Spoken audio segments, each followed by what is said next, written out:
We've got 7 hours to play 3 Hallowed Fountain decks. So I think that'll be reasonable. Usually these leagues average about 2 hours each. So if we were 1 or 2 go a little bit over that, we'll be okay. This is blue-white. I think I'm 2 cards off of what we played last time. I turned the 3rd Hieroglyphic Illumination into a 3rd Search for Azcanta, and I turned the Verdict in the board into a Timely Reinforcement. But pretty close otherwise. Hey! Borakon, thank you for the 2-month resub there. I appreciate that. Welcome back. Morning, folks. If Hallowed Fountain is not your forte, you're probably going to want to tab to someone else's stream. They all happen to be at the top of the queue, and I was like, well, we're just going to suck it up and plow through. We'll see if I can handle 15 matches with Hallowed Fountain. I'm not a hypocrite at all. I am very upfront about what I do here. I'm very transparent. Zero hypocritical. We play bad decks and decks that are not great constantly. And I'm not saying that this deck falls into either of those categories. I'm not a super huge fan of this deck, but like the we play what we get paid to play here is very straightforward. Alright, Moto didn't have its coffee yet this morning, so it joined a match and then it died. So let's do this here. We did reach the goal for SCG Con Project Swap. I still have it up here on my ad page.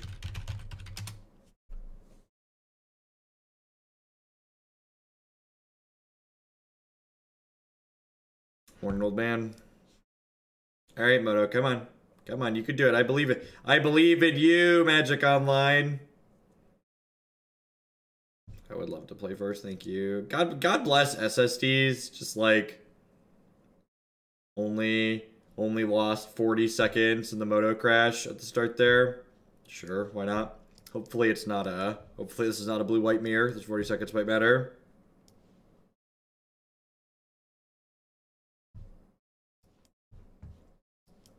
To set the bar low, blue-red control tends to be much worse than blue-white control. Modern's a format where you need your answers to be more flexible than Lightning Bolt if you want to be a control deck. In order for Lightning Bolt to be a good answer in Modern, you need to be playing it in a deck that can be aggressive, so that way when Lightning Bolt isn't a good answer, it can kill them.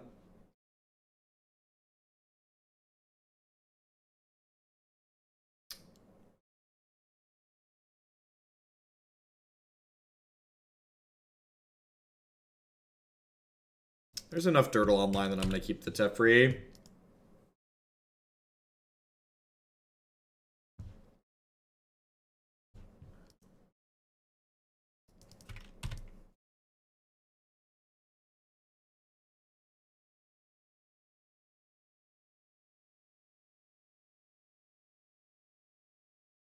Noble Hierarch, sure. That means we're looking for sweepers and path to exiles, Snapcaster Mages, more stuff to interact with the board. Got plenty of mopiness up here for later. Definitely gonna bottom. I want to bottom a 5th land for now. Jace is pretty likely to find me a 5th land. I also just like have a lot of lands in my deck.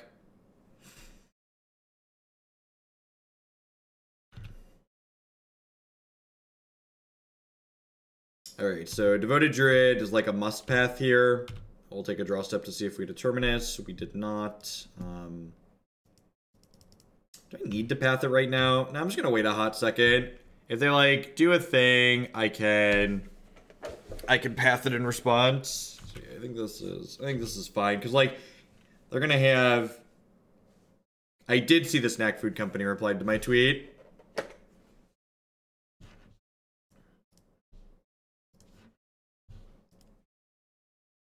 I guess this opens me up to... They can cast Spell Queller here, too. So maybe this is loose because they have Spell Queller mana. I should just be conservative and do this on my turn. There's just, like, no guarantee that they have this card.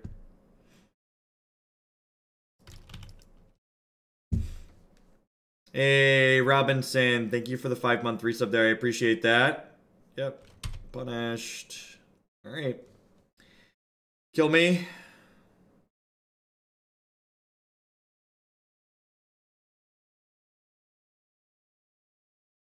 That's great, Rich. And I'm not going to make my opponent click through their combo, but I'm going to make them show me that they have the combo. So I'm going to go ahead and concede here. So I just wanted to make them show me that they had the third payoff. Remember, the opponent's deck doesn't automatically win when they have infinite mana. They need a third way to actually kill us. So my time is worth more than making them click through that, but I'm definitely going to make them show me that they have it. Oust and Detention Sphere in. Dispel's good here. They're a Court of Calling deck. I think Negate is fine. I think Mana Leak and Logic Knot leave a little bit to be desired. I actually think Settle the Wreckage is pretty medium here. It's like okay against their mediocre beats, but other than that, it's pretty medium. It's 3:30 a.m., but I've been addicted to Warhammer, so I've been staying up late. It's a good game. It's a good game. It's got a lot of replayability so far in my experience. I'm probably getting close to triple digits worth of games into it at this point. Stroke hits Company and Chord. Yeah, do I want a fourth counterspell? Yeah, maybe the fourth counterspell is like better than this other Obstructionist. Obstructionist is pretty medium in this matchup. I think this is definitely a matchup where we just want to like keep the board in control and then like win with Planeswalkers eventually. Like Jace and Teferi are like endgame enough. Don't need ways to attack them.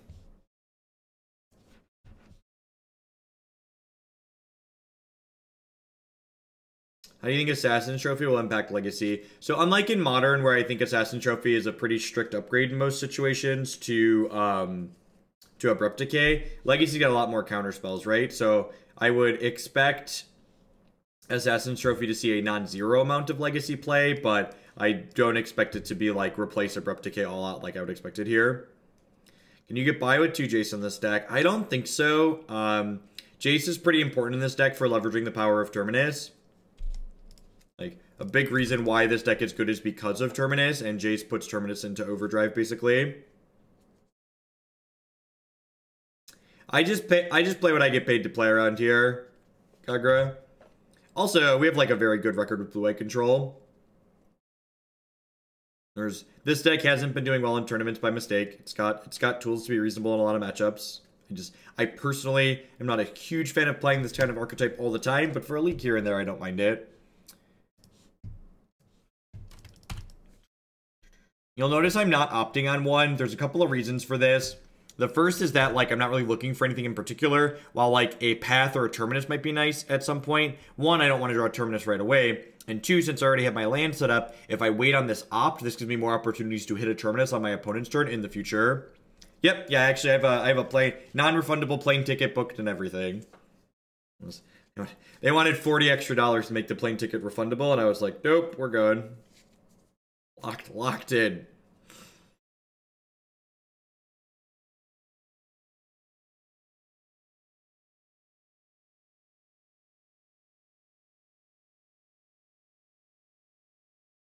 Any stretch goals for SCG Con? I don't think so. If you wanna throw dollar bills at me, just bump a deck in the queue. It's a good system. It's a good system.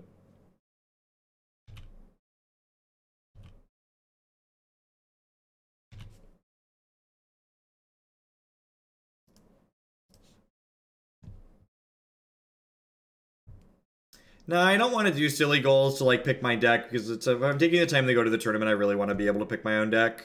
Just like not interested in we've drawn a whole lot of nothing, and they have a devoted druid again here. So if they just like have Vizier Duskwatch, we're actually just dead here, which is unfortunate, but yeah, SCG Con is standard and modern. When standard rotates, we're probably going to be dipping into some standard on stream. And a question I have for people, I might send this out as a sub survey actually, because I care about what my subs, I care about what the people who pay me money think more than anything else. When we dip into standard, would people like to see me do some standard on Magic Arena, or would we prefer that we stick to only Magic Online? Or I suspect there's probably a large batch of people that just like have no preference, but I wonder what the preference is. So I can't snap opt into Terminus here because snap opt costs 3 and then Terminus costs 1 more. So you need 4 to snap opt Terminus.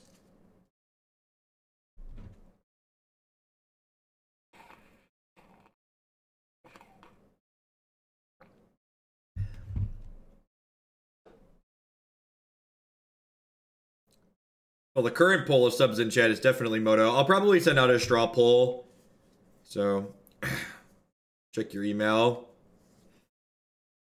We streamed a little bit of Arena. Well, like, the problem is, like, in order to do just a taste of Arena, I have to, like, buy a bunch of cards. So, like, if we're going to do Arena, I'm going to, like, do a bunch of Arena, because I'm gonna have to, like, give them lots of dollars to do it.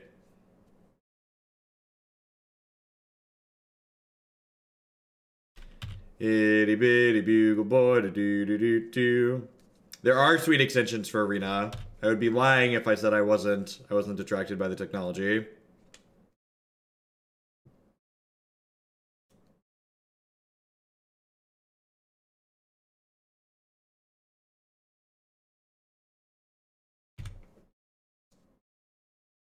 Which is why, if I send out the poll, if there's not, like, an overwhelming, we would like to see this on Arena, I'm probably not going to do Arena, because, like, to realistically play Standard on Arena, I probably have to cut Watsy a check for, like, $1,000. Which is not an insignificant amount of money.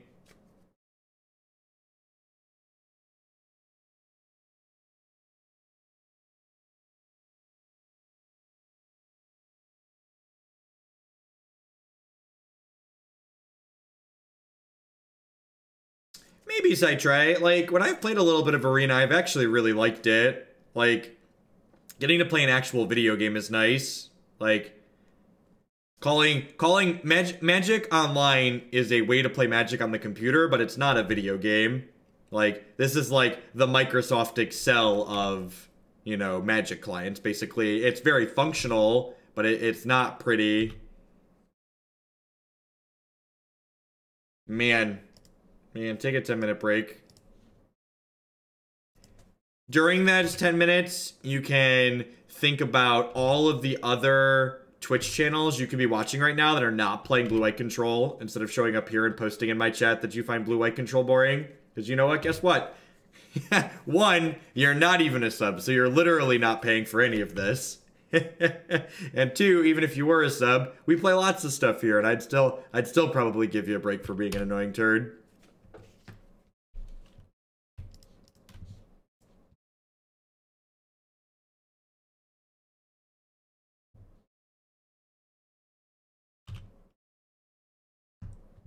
Turd's PG, I can say turd. Actually, it's really funny.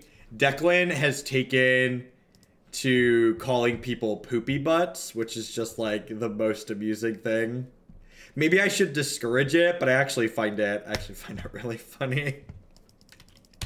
I don't know where he got it from, because like we definitely don't, like, that's not an insult that we use, right? Like that's not something that Christy or I say. So like that's like a conclusion he's come to on his own. Here's from Blue Black Living End. Thank you for the support. I appreciate that. Always remember, any bits you donated, 100 or more, or dollars that you cheer can turn into points for next in the queue.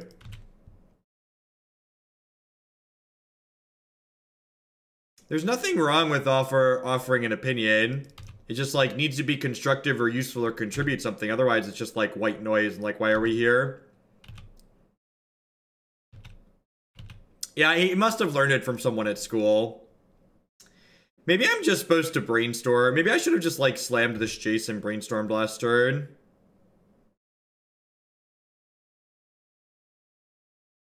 Yeah, it's very possible I should just slam Jace and brainstorm last turn.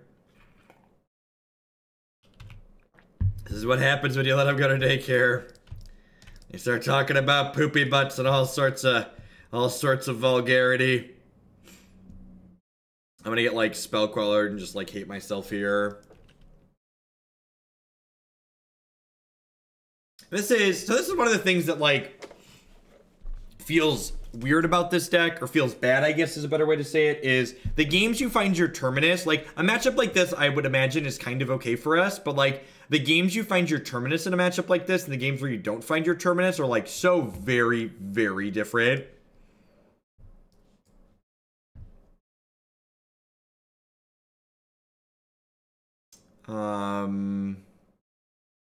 I think I'm in for Disdainful Stroke here.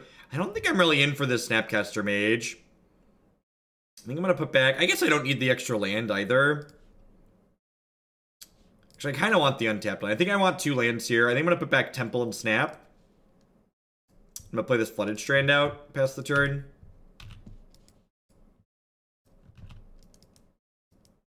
Morning Shadow. Yeah, definitely. And like Declan likes it a lot. It was a positive for him too.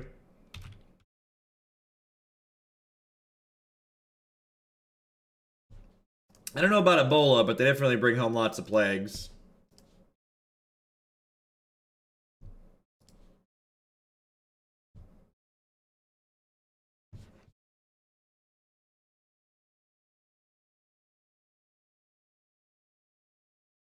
Does he get Green Water? He does not. Yeah, usually they kill with Blister, Rowanus, are the cards they kill with.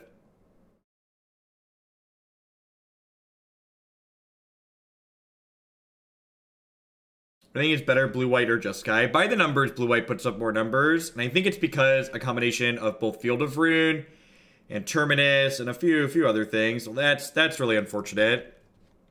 Salty for control. Put this towards Grave Titan.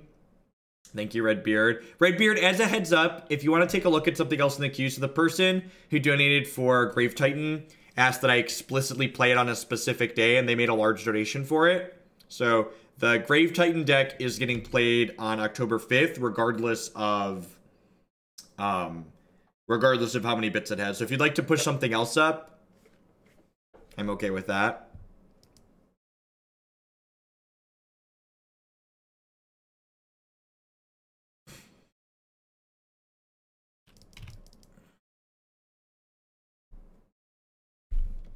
Is this just like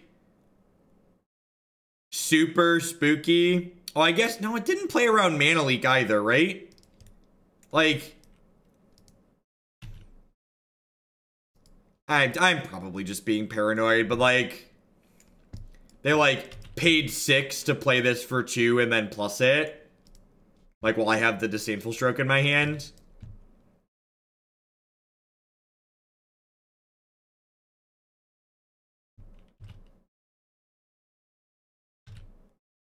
I think I'm gonna go ahead and grab an island here and then cycle this Hieroglyphic Illumination looking for a Terminus.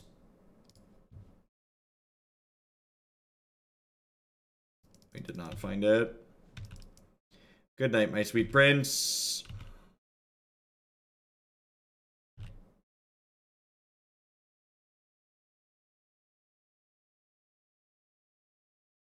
I don't know, I'm just like trying to think of like what other, maybe they just like had another play and then changed their mind. It's like trying to think about like why they would do that other than to like, no, I have a Disdainful Stroke.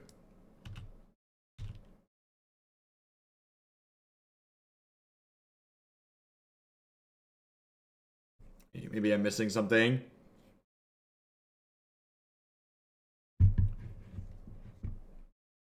This is definitely going to be a combat tap draw situation. We have to just need to like buy time till we can find our sweeper.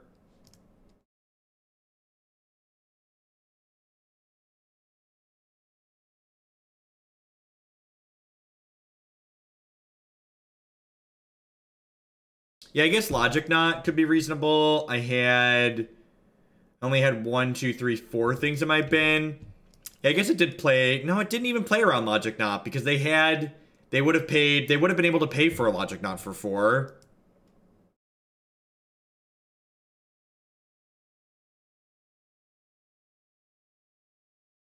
Sure.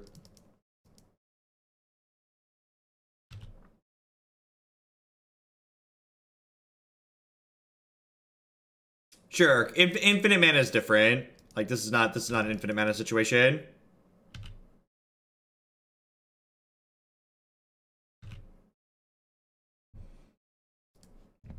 Well, we're not cracking these fields until Tracker's off the table, obviously. I'm gonna upkeep tap draw. And the reason why I'm doing this in their upkeep is because if we hit the Terminus, I want to miracle it before they get a chance to play another land and make a clue for Tireless Tracker.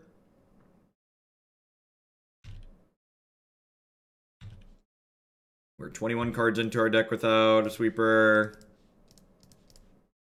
Papa needs a sweeper. I do at least have 2 more fogs here. So like this draws a card, we get a draw step. This draws a card, we get a draw step. So we've got like 4 more shots at the Terminus reasonably here. No, I'm not playing any Supreme Verdicts in this configuration. I have 1 Settle the Wreckage, but that card's not very good in this matchup, so I boarded it out. I believe in miracles. Do-do. Doop-a-doo, doop-a-doo. Be-do-do-do-do-do. Do-do. You do-do-do, do-do-do. Probably gonna float a little bit of mana here. I wouldn't be surprised if they killed the Devoted Druid, just so like they have one in their bin for a Eternal Witness. Nope, guess not.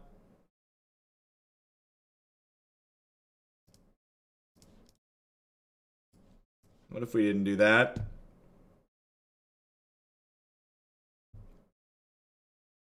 I love this artwork.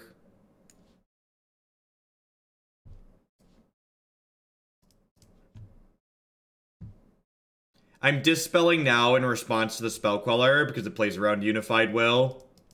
So that sequencing there is important.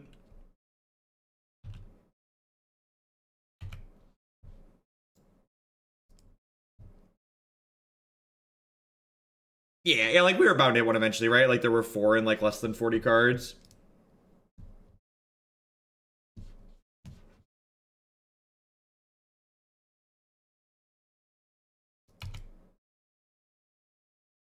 Why not Disdainful Stroke over Negate on the company? So what was the reason for that? I had a reason, I swear. Thinking. They could possibly have something like a Lin, not a Linvala, Sahali that this could counter, and I don't think I'm too worried about actual counter spells out of them. Yeah, they could have something like a Sahali. Is a card that they could like reasonably play. I think it's pretty marginal either way.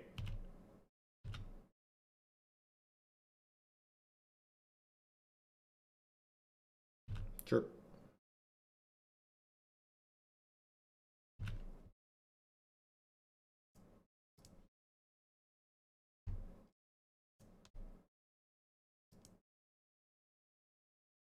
Yeah, that's true. Stroke can also pick ballistas. It's a good point.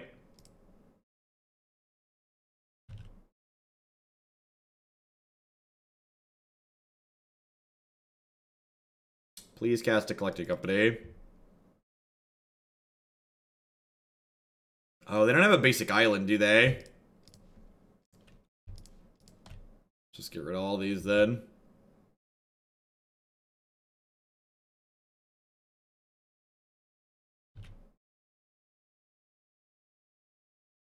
I guess that doesn't surprise me too much.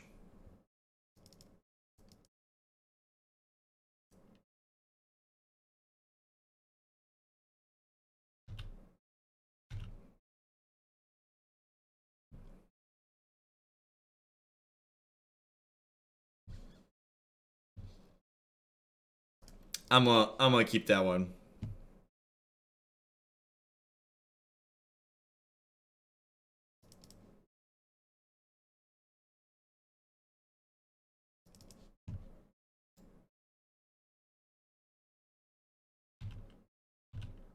I could potentially be game. I think it's gonna be an upkeep tap draw again.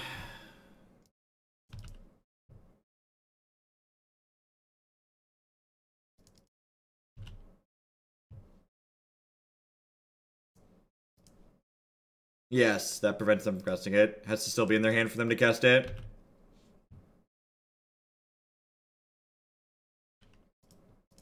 I'm doing this now because I don't want them to have a chance to play a blue source and then Spell Queller my Cryptic Command. It's like, again, I'm now at the point where we just need to not die by mistake and we'll be good to go. Also worth noting, though, that my opponent has 2 of the 3 infinite pieces in play. So, like, if they get a Vizier, they're going to combo us. We need to make sure that doesn't happen as well. And Bot, thank you for the 11-month resubscription there. I appreciate that. Welcome back. You have exactly collected company in your bin. Deal resolves.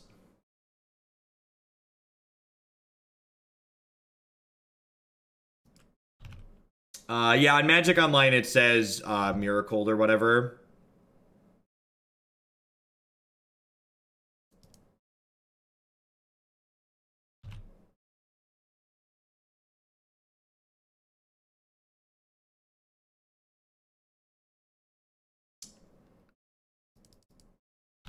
That's unfortunate.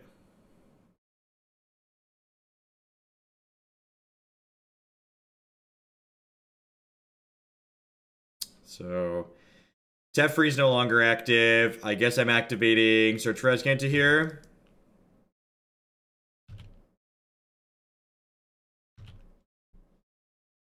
The fact they shocked in Breeding Pool makes me think they could have a counterspell, which means my decision on Negate versus Disdainful Stroke could come back and bite me here if they have like a Unified Will or a Negate.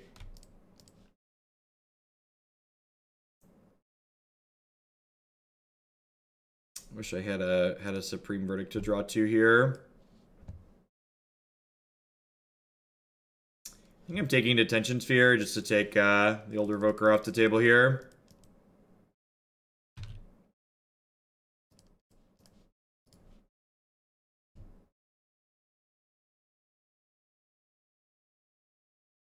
Owning a piece of Hoaglandia. It's exciting. I think we're about to get Negate here. So I'm going to go ahead and opt now, because if I opt into a Terminus now, I can still cast it, because I have 6 mana. Oh, you know what? I probably should have done this first. Terminus will be like the next card, and I'm going to feel really bad. It's a Path to Exile. Okay. So I'll do that. Any order on these. Do this. And I'm actually dead on board here.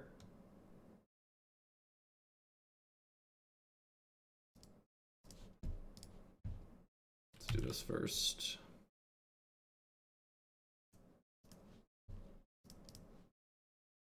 You know what? I should just tuck something here, right? And then I'm not dead. Yeah, I should just tuck something. This is going to be an upkeep opt here.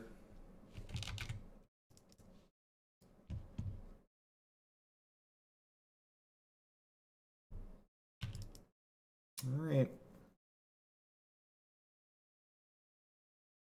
Just, you know, one Terminus and 35 cards. I definitely had a couple other small decisions I could have made here, but...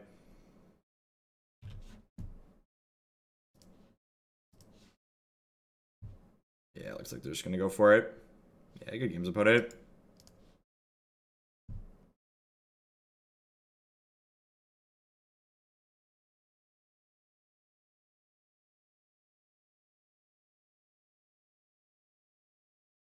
Nope. Draw a card button's just a suggestion. Yeah, I permanently banned them. They were someone that in here earlier that like showed up and complained that we were playing blue-white control, and I gave them a timeout for complaining about the deck and like told them they should go watch something else. And apparently they stuck around to complain some more, so that's like not constructive and they can leave.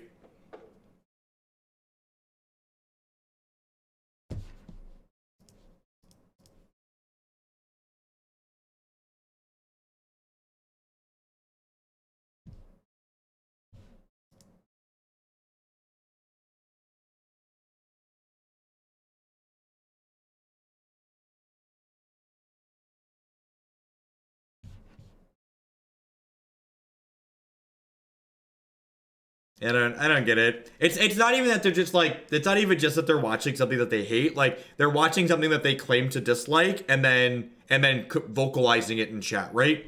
Like if you want to sit here and plug my numbers while you dislike this, fine. But like you want to complain in my chat too, go away. Go be constructive or useful somewhere else. Twitch keeps telling me I need to share this, but I thought I already did it. Well, it looks like you're sorted already there, Wraithborn. Yeah, so unlike what's it called, like Jeskai control and like decks with lightning bolt, Blue-white control tends to play less Snapcaster Mage, and the primary reason for that is you have less cheap spells that you're flashing back with Snapcaster Mage consistently in a deck like this, which makes its power level a little bit lower on average than in decks that have a bunch of lightning bolts to be flashing back. Yeah, and being familiar with decks that you're going to be playing against, even if you're not going to play them, is really important. In fact, like, the best piece of suggestion I can give someone who wants to, like, practice and get better at Modern is you should make a point to play with decks that you have a hard time beating, because when you play with the deck, you kind of get a better feeling for an understanding of, like, how the deck ticks and then how to pick it apart because you understand how it works.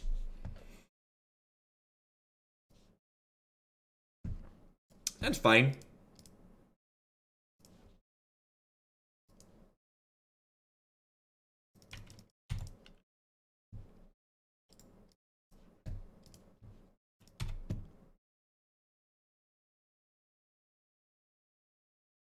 Yeah, when we were playing copies of Thought Scour, I was on 3 Snapcaster Mages, but I think with the change to Illumination, which I think is a good one, I think playing less snaps makes sense.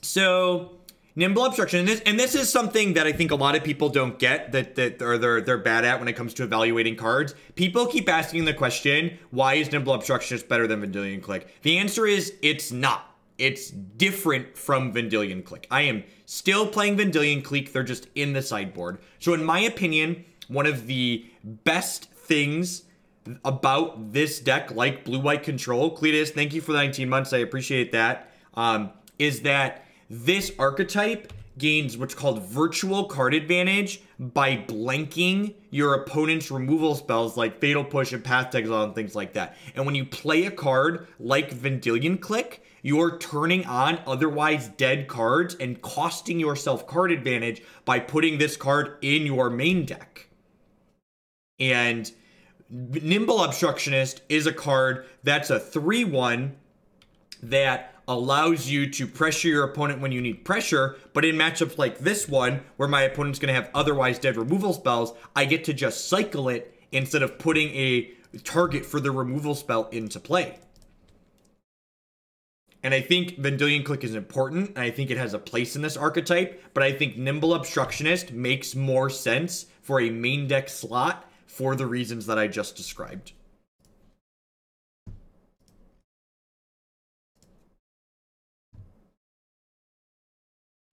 I'm gonna mark that down so that way I can clip that later.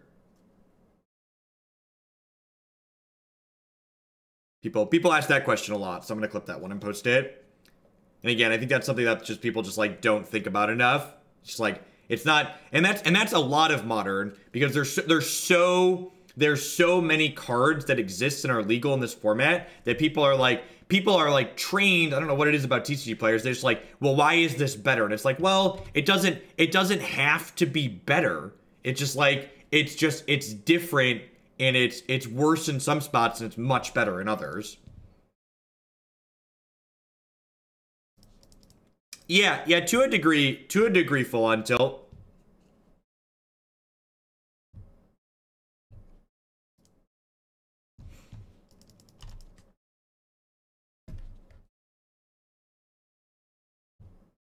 Yeah, actually it is Old Man MTG. If you click this, I think, is the bot alive this morning?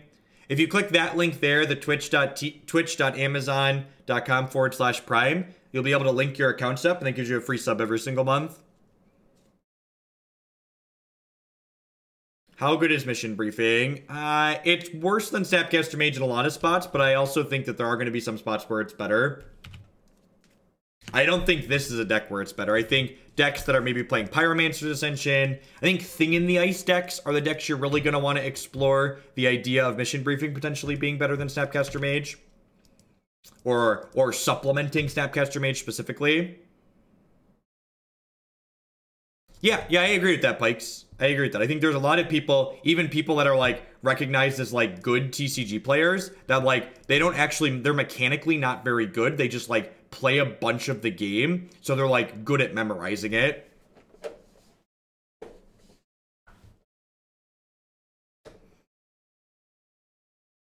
Hey, Mage Cub, thank you for the 2-month resub there. Thanks for re-upping that Twitch Prime this way again this month. Thanks for the support. Thanks for keeping me employed here.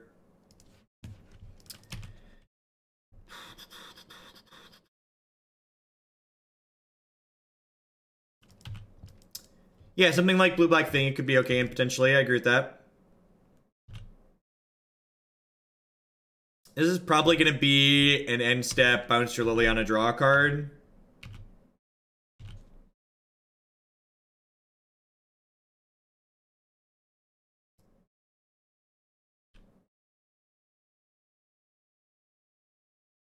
Almost clicked the wrong one.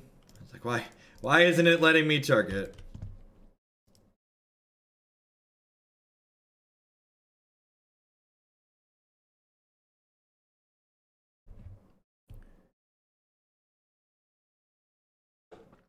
Tech edge me, baby.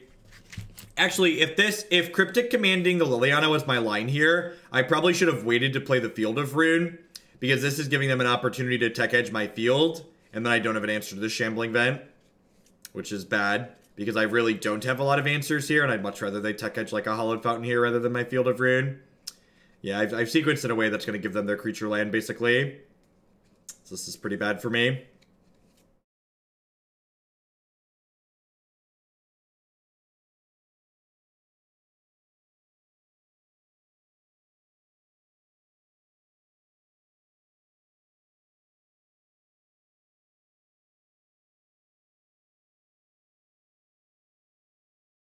No, I think on average, oh god bless. I think on average, Snapcaster Mage is going to be much better in decks like this, especially in blue-white control, because blue-white control as an archetype tends to struggle when it comes to.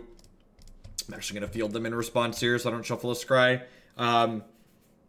Blue-white control in general tends to struggle when it comes to having enough efficient, cheap removal, and Snapcaster Mage is double Doomblade in a lot of matchups.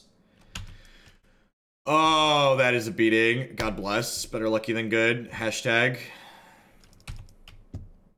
Thank God. Thank God for copious amounts of basic lands, chat.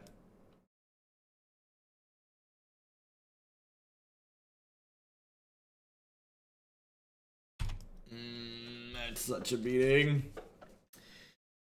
Oh, not really sure what about him that search, or topped that search.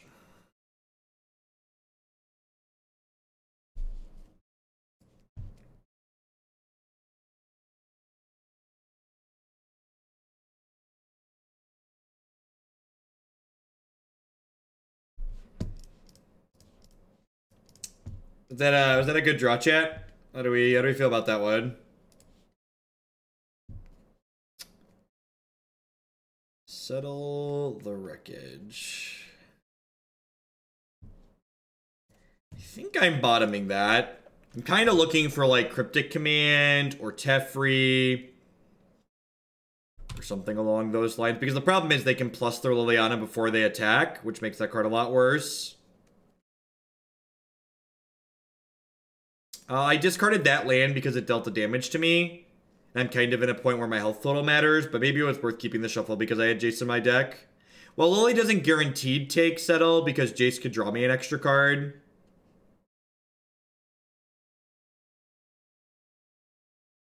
Yoshi, thank you for the tier 1 sub there. I appreciate that. Welcome.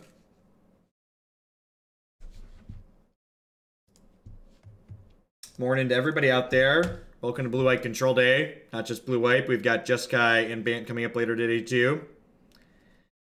That is unfortunate.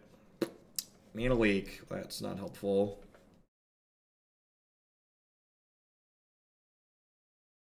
Yeah, that's actually pretty good, right?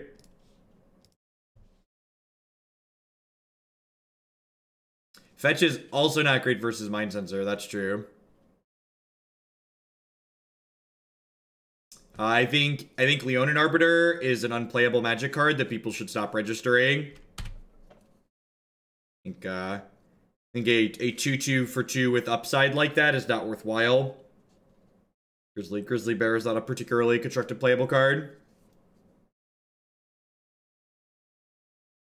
And morning, Shannon.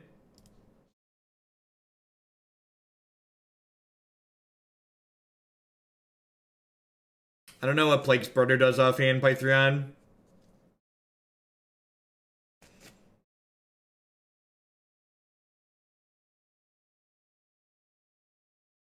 Yep.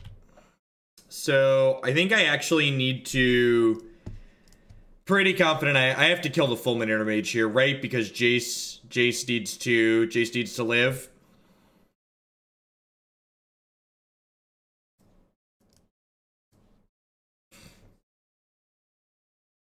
Lord of Fatam with the $27 donation. Can this put Bant Super Friends to be next? 10 out of 10. 10 out of 10. Thank you for the support. I appreciate that. I think we're probably dead to the Liliana Ultimate here. I don't have a second Detention Sphere in my main deck at the moment. I know my top card's a Mana Leak, so I get one card deeper past that. Yeah.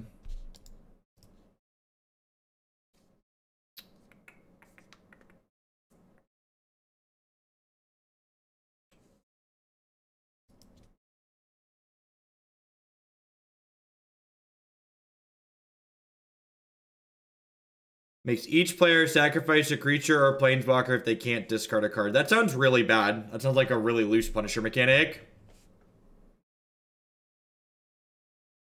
Alright, what am I doing here? The Detention Sphere is great. The Negate is great. These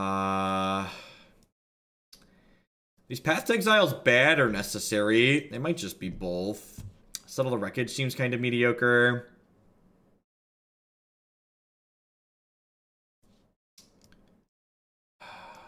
Nimble can counter Planeswalker ultimates, which is something I'm interested in doing. I don't think I want Clique because my opponent's almost certainly playing Lingering Souls.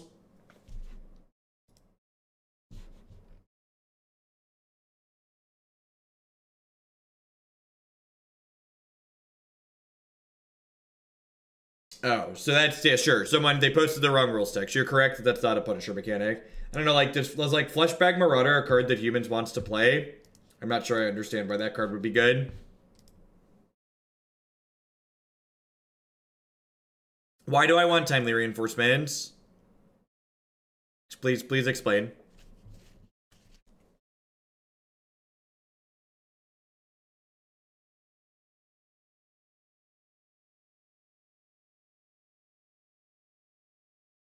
I think I'm happy with this. I think I just want like an extra negate for their planeswalkers and a second detention sphere. Terminus is like good and bad. It's good against maybe actually maybe the fourth Terminus is better than the fourth Path to Exile.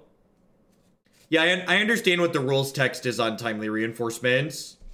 So like when I say like why do I want a card or what does it do, like I know what the rules text is on the cards. I want to know like what does it do in the context of this matchup? Why is it specifically good where we're currently playing Magic?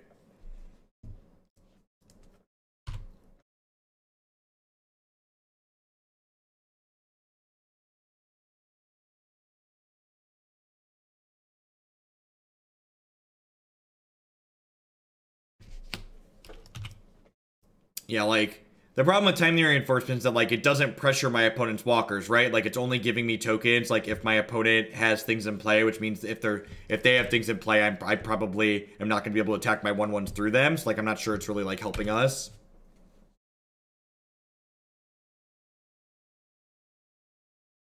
There's definitely going to be an op turn, assuming they don't give us something to Logic Knot, because I'm looking for a third land here.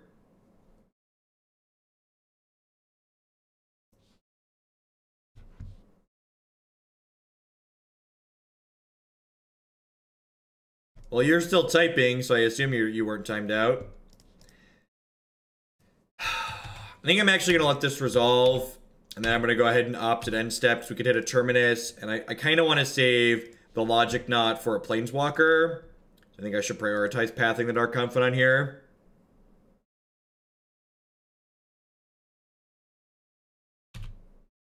Yeah, the bird is likely not being cast, except to... if we can, like, pressure a Planeswalker with it, and we're guaranteed to pressure it.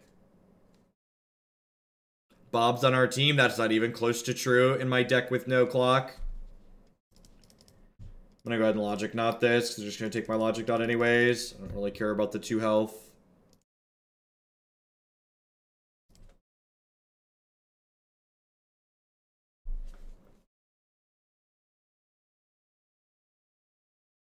Yep.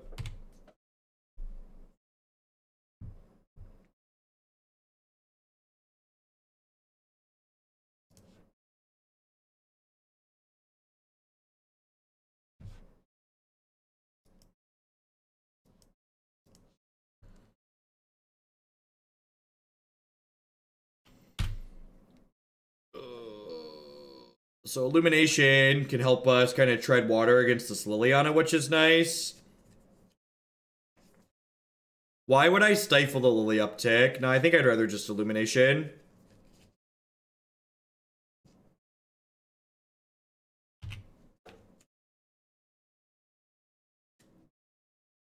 Sure.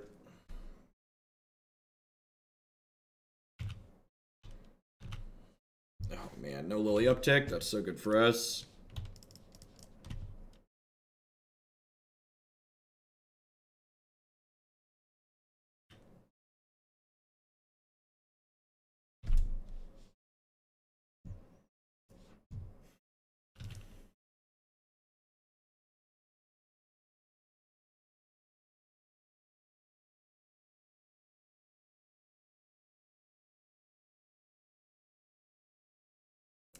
I mean, it's like 6 in one hand, half dozen in the other, right? Like,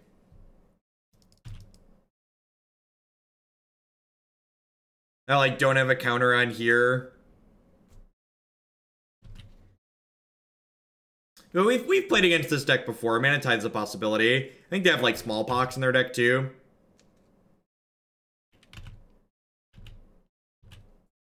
This is one of the many reasons why, like, so yesterday was a great example. Or 2 days ago, we 5-0'd with blue-white control. And while we were 5-0ing with blue-white control, we played against other decks that were playing Hallowed Fountains, and we played against a bunch of Hardened Scales decks, and we, like, beat all of them.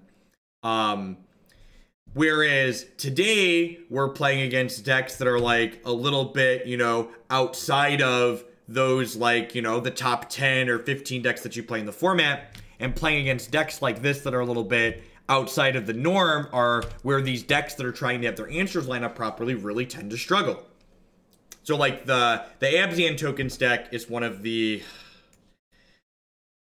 Oh, maybe I should have stifled the Tech Edge. We're just very dead. And, like, this is, you know, matchups like this where we're hoping... I mean... It's kind of where 3 buys matter, but like Modern's a format where you play against so many different things regardless of what your record is, and there's a lot of different matches that you can expect to play in any given tournament. And if your cards are lining up well into what your opponent's doing, like you're playing the decks you practice against that you know your deck is reasonable against when you're playing a control deck, that's fine. And then when you're playing against, you know, things like black-white stuff and random like Devoted Company decks with Spellcrawlers and random stuff like that, you're gonna have a much harder time because these aren't the decks that your deck is prepared to set up with.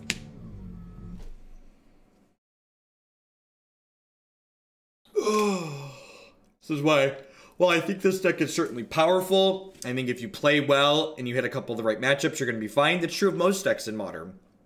So if you really love this archetype, I definitely think it's fine to play. But if you're not like, oh man, I hate the term Value Town. I hate that we've decided to classify every deck as that. Your bad mid-range deck with no clock in it isn't automatically a Value Town. Stop calling it that to make yourself feel better. So I think if like blue-white control, if you like wake up in the morning and you're like, you know what I really want to do when I play Magic today? I want to cast Terminus. And this is a great deck to play. You really want to cast Jace the Mind Sculptor and Terminus to search for Azcanta? I think this deck is excellent and you should play it. If you're not like married to the idea of casting those specific spells, I don't think what this deck is doing is more powerful than most of the other things in Modern. I'm a new player to Modern. I was introduced by 8 Whack Goblins, had some success at F&M. I'm looking into the format more. Do you have any deck suggestions that could be decent in Modern and are budget friendly? I'd Storm. The list of budget friendly decks in Modern are like Storm. Modern's a very expensive format.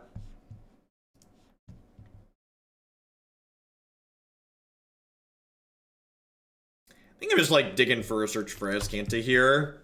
Nothing feels better than Search for Azcanta on 2.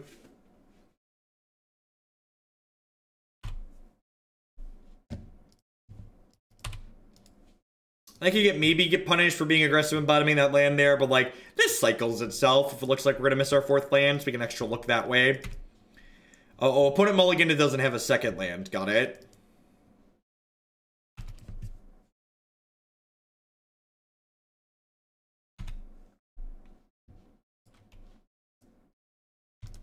Now, optimal builds of JAC contain cards like Engineered Explosives.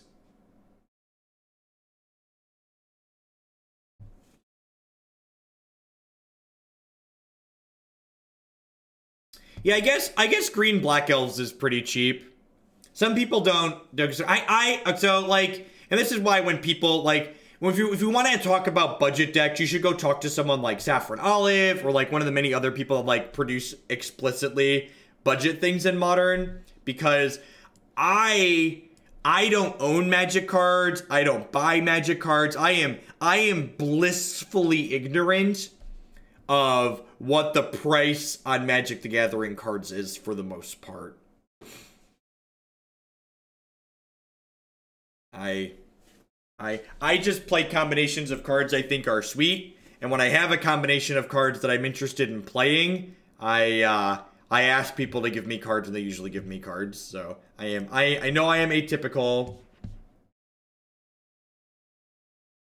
No, you wrote decent mid-range deck on there. The decks that people try to classify as Value Town decks are generally just like steaming piles of poop. Yeah, Saffron Olive does great work there. Definitely. Like, as with all things in life, if I am not familiar with it and I know I'm outside my comfort zone, I always suggest you defer to people with more experience. So, as far as budget decks are concerned, definitely defer to people with more experience. We play against Bogles.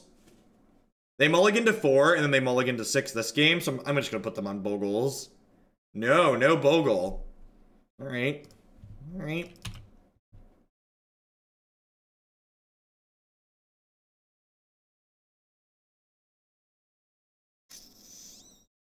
I don't think I'm in the market for another opt. I think I just want to just push that for now.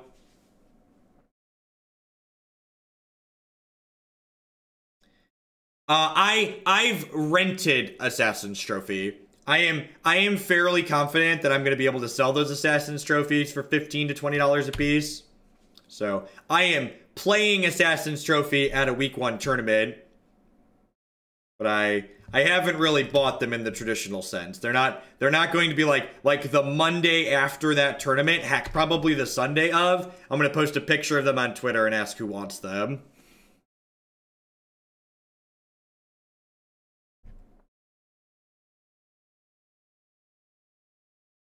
That's true. I do have, and this is my contribution to MTG Finance. I have here in my possession a foil Dragon Hunter. It's not just some kind of plebeian normal Dragon Hunter, but look at the shinies on those angles there. You know you're jealous of my foil Dragon Hunter.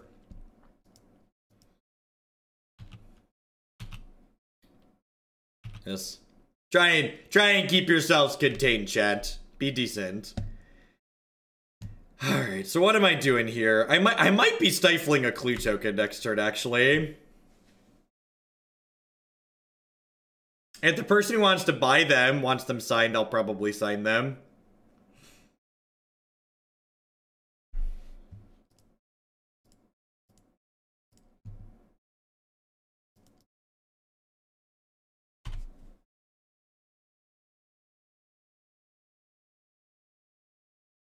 Flash it and block. No, I don't think so. Maybe, I don't know. This matchup's probably not good for this. Well, Steven said this matchup is the reason he's not playing the green-white deck. So Stevens has played the green-white deck a lot, so I have to imagine that if he says this is bad, it's probably bad for green-white.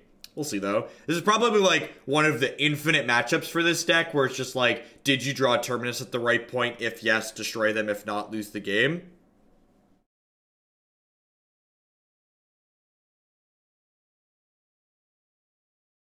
Yeah, like, the problem here is that, like, I'm never gonna tag this Field of Ruin. I just want to use my mana efficiently this turn.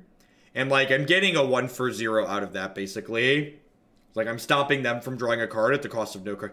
Oh, they're not playing Value Town. They're playing Devoted Company. Okay. This is probably harder for us because they have a combo in their deck because they're smart. Curse you. Curse you, opponent, and your intelligence in putting a combo in your deck.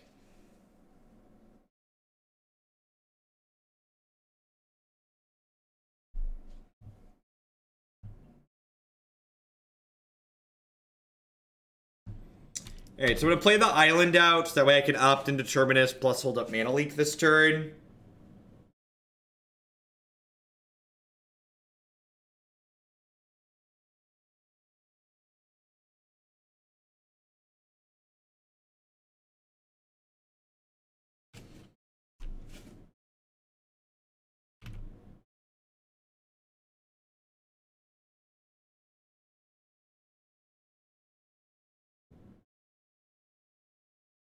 Yeah, I'll probably board Mana Leak out. I'm not a huge fan of Red-Green Eldrazi. I think Red-Green Eldrazi falls into the camp of kind of a very similar camp to the Green-White Value Town style decks, where it's just like this mid-range deck with a bunch of really mopey, expensive threats that people like casting, but the deck lacks sufficient disruption and interaction, so it struggles against a lot of the decks that see a pretty significant amount of play in Modern. So in general, like, if your only interaction is like 4 pieces of 1 mana removal, that's not enough interaction in Modern. You either need to have something incredibly linear to pair with that, or you need more disruption than just that.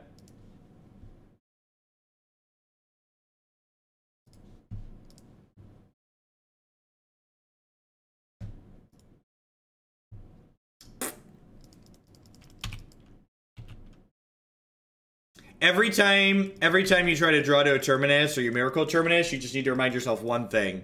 Magic is not gambling.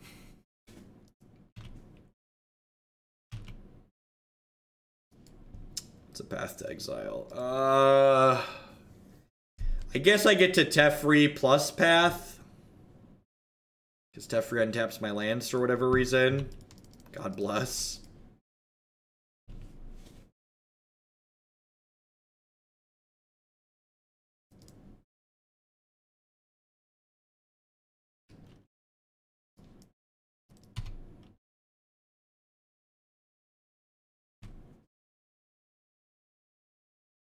If that deck could turn to Thought-Knot Seer every game, it would be great.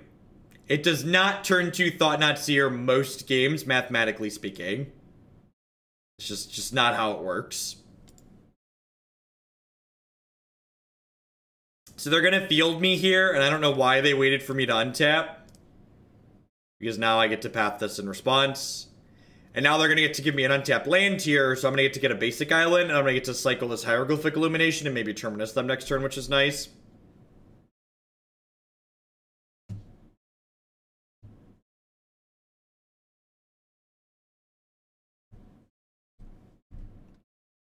And that's, you'll notice I said when I talked about removal and interaction, I used the keyword efficient. That adjective is important. There's lots of 3 and 4 mana cards in Modern that are technically interaction, but what they're not is efficient interaction. Modern is a format that's about tempo and resource efficiency for all of the good decks in the format for the most part.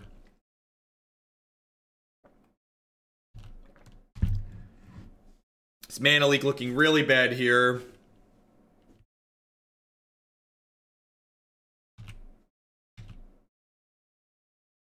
Just gonna let Teferi take this hit here, I think.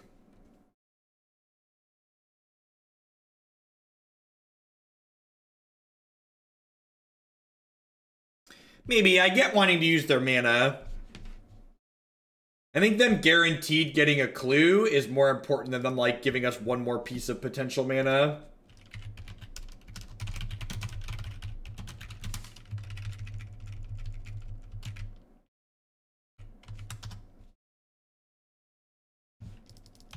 Sure, you've eaten my past exile.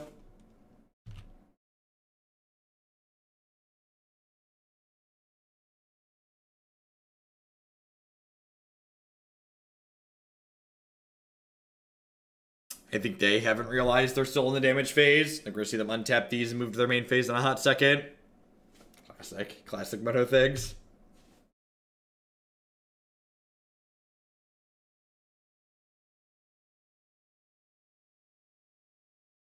Sure. She's a big gal.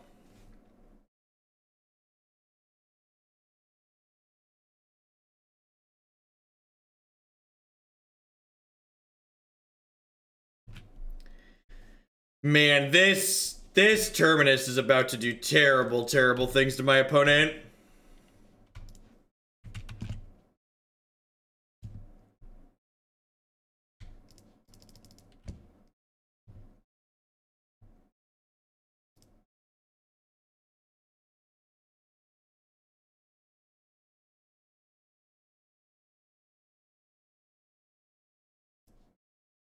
Oh, I just failed to put the Terminus back.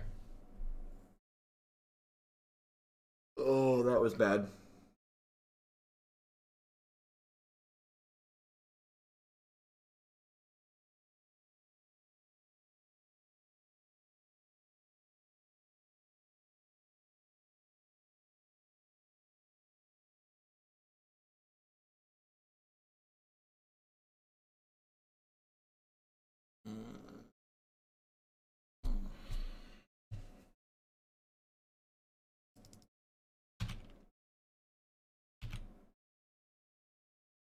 I just drew a bunch of lands and then I drew a bunch of lands. It's like, I don't want all these lands, but like, obviously I need to put the Terminus back on top of my deck for it to be good. It has nothing to do with sleeping. Get out of here.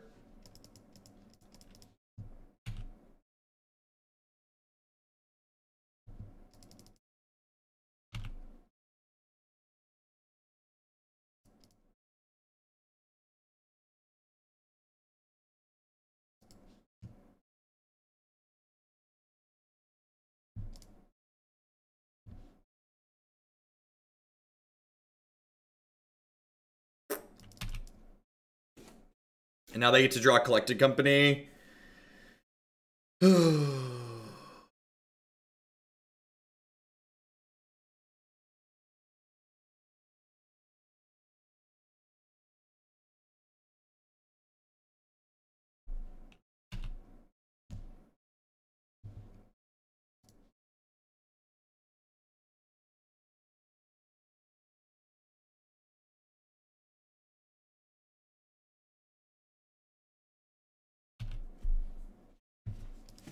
Bluff a what? A how?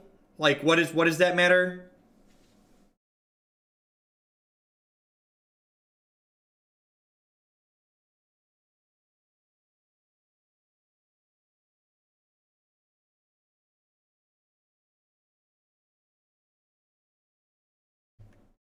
Can you be specific instead of like saying generic things? Can you like be specific what you mean?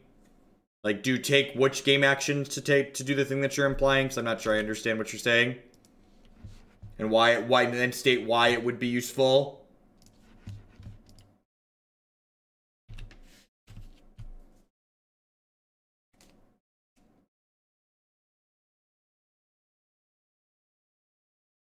Alright, so the goal here is to keep Jace alive.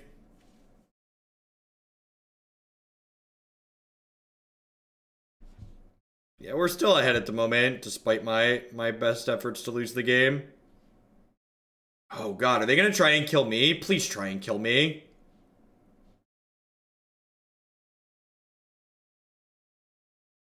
That would be so good for me.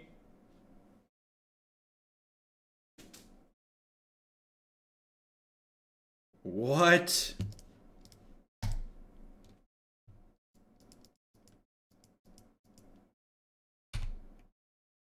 That is super ambitious. I have no idea how we're ever going to beat a big creature burgle. You're right. You're super dead.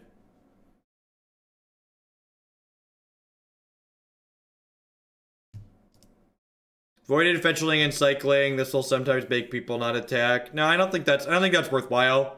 I think like making a bluff versus like taking a guaranteed thing is silly.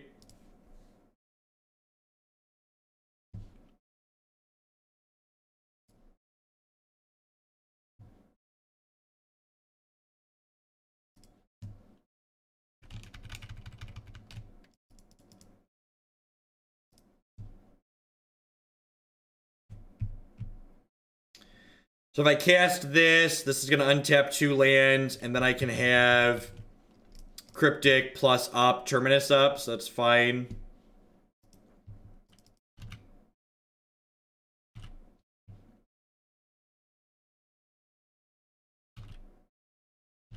Just like took this game and like tried really hard to throw it in a garbage can. It just like doesn't matter because Terminus is absurd. I really. So there's been a lot of debate about like how to best build this archetype, and it's really easy to understand who gets it. Is anybody who doesn't have 4 Terminuses in their deck, you should just like realize you should take everything they should say at that point with a grain of salt, because not putting 4 Terminus in this deck is just absurd. It's like the best thing the deck has going about it, and I really don't understand why you would ever play less than 4. Like Modern's a format. There's virtually nothing that's better than Jace, Teferi, Cryptic, Search, and Terminus. Yeah.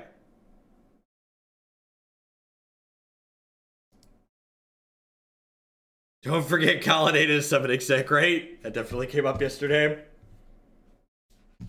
Alright. We're gonna shake. In the words of the greatest poet of our generation, we're gonna take that mistake and shake it off, chat. We're gonna run back this 0-2 into a 3-2. Welcome, folks. My name is Jeff Hoagland. I'm a full-time streamer and content producer here on Twitch. If you're enjoying my stuff, please consider subscribing to my channel. My subscribers are the people that keep me employed here full-time. I wouldn't be here day in and day out without their very wonderful support. Past subscribing to my channel, you can also support my stuff by checking out some of my very wonderful sponsors. Cardsphere.com. Love to help you turn some of your cards into other cards directly with other players. There's no haggling. They just take 1% fee off the top. InkedGaming.com would love to help you customize your gaming experience using code Jeff12. You can save 12% on custom playmats, mousepads, binders, and bags with them.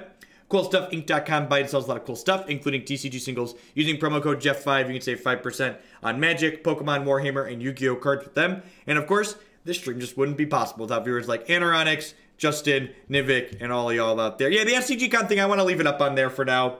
So that way people see that it's at 100% more funded and going. I don't want it taking up space on like this page because it does crunch things in a little bit over that way, but I think on the ad page it's fine.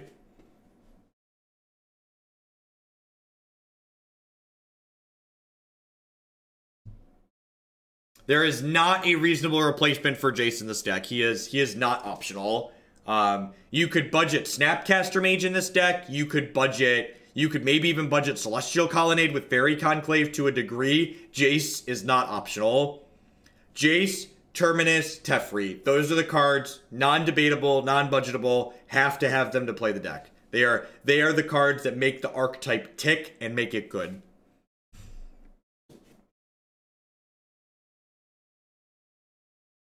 Sure, Path too, but Path doesn't cost any actual money, right? I guess I don't know how much Path costs. Does Path actually cost money? I'm talking about cards that I assumed are expensive, but again, I actually don't know how much Magic cards cost, so I guess I shouldn't make assumptions.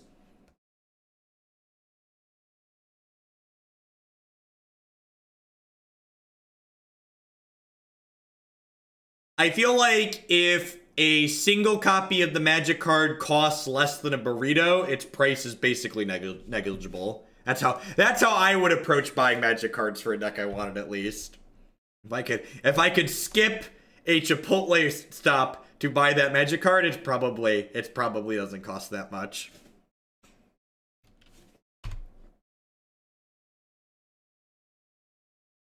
Woo! Search for Azcanta.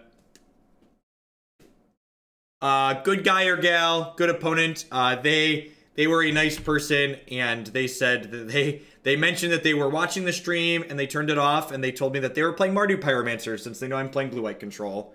They are not obligated to do that, but it's nice. This deck costs 75 burritos. Listen, I feel like I gain a lot of perspective in my life when I compare things to the amount of food it can acquire for me.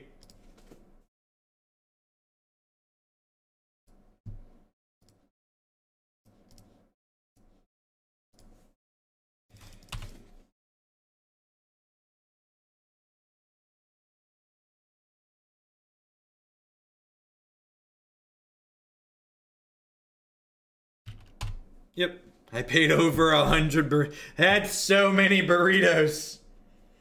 Think of, will somebody please think of the burritos? Ew. And this is what, so like, people like often ask, like, I've heard people ask the question, what changed in the modern metagame to make this deck better? And the answer is nothing changed in the modern metagame. New cards have been printed. Search for Azcanta, Teferi, Field of Ruin. These 3 cards, even Opt is a new addition to Modern. These cards are what have pushed this archetype up over the top compared to Jeskai control and other things in the past. This card and cards like it, like modal cards, these cards are things that really work to help you kind of solve that wrong half problem that these control decks often tend to have. And by that, I mean, for people who aren't familiar with what I mean by that, is basically these are cards that help your cards line up properly more often. Do I just cycle this? I think I just cycle this. I really just want to hit my land drops here. No, I would like to have Cryptic up this turn. I have this deck foiled, so hashtag so many burritos. Oh, it's funny because it's true.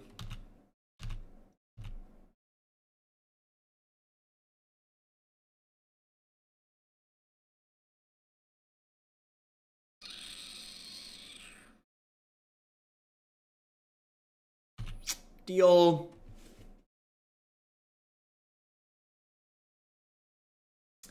If they crack this, I'm actually going to stifle it because it makes their Blood Moon worse if they don't have a basic swamp. I'm gonna cycle this now, actually. I don't really need value off this trigger matchup. And again, like, could you imagine if that was a Vendilion Clique here? How much worse is Vendilion Clique than getting to just, like, cycle that there? It is so much worse, right? Like, to an absurd degree worse, almost.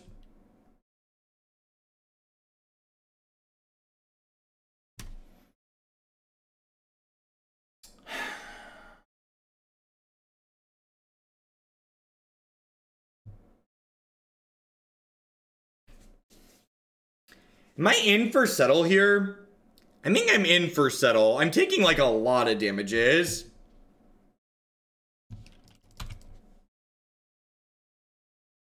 I think I'm in to Settle here.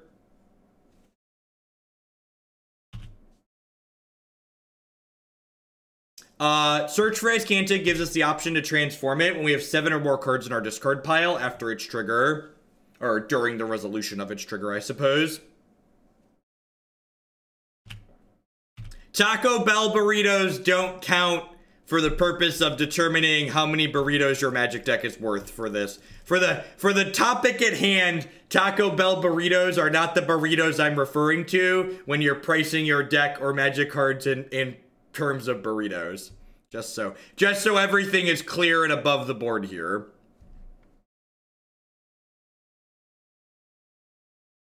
We're referring to like Chipotle or like an authentic Mexican place burrito. Like, you know, it gives you, I love good authentic. Like if they give you like free chips and salsa on the table, just like, it's delicious. Little mom and pop type places. Chipotle's okay, but Chipotle's not like authentic Mexican food. It's very much like Tex-Mex or Americanized. I like Taco Bell burritos. They're fine. I honestly don't remember, Bolt Boy. I'm gonna be a straight shooter here. I don't remember. The correct burrito conversion rate is important. This is a very specific science, chat. They have a Bedlam Reveler. 1, 2, 3, 4, 5. Yep, they can Bedlam Reveler here. West Coast burritos are 40% more expensive than East Coast. Which metric should I use? That's so sad. That's so sad.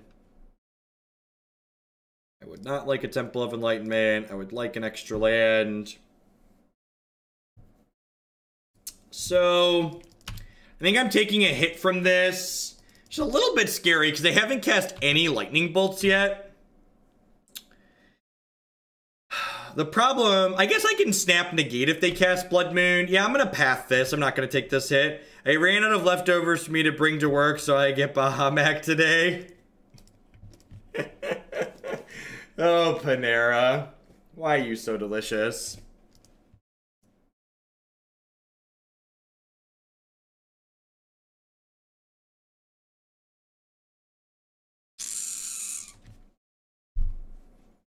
I think I just let this resolve.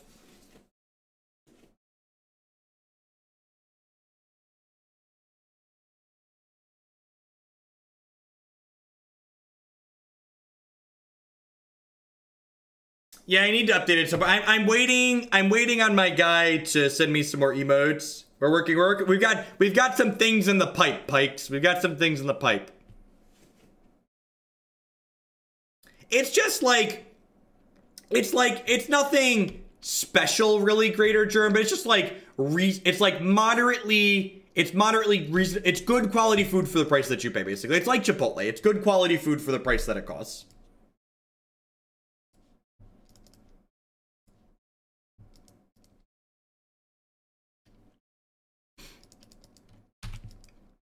We have one that's not being used right now because I deleted the what's it called emote. I deleted the Hoogle Poop emote.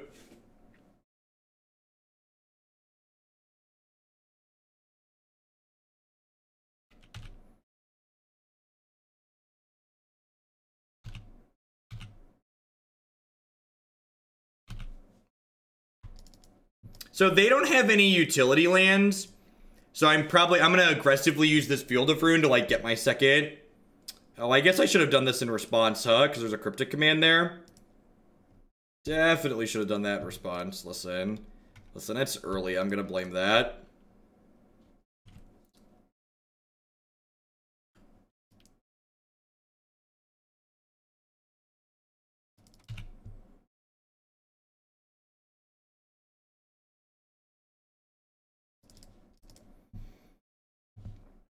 Alright, let's begin sculpting some minds here. They haven't played any bolts yet, so there's a chance this dies to a bolt. But I think I'm okay with that. God, this turn is absurd.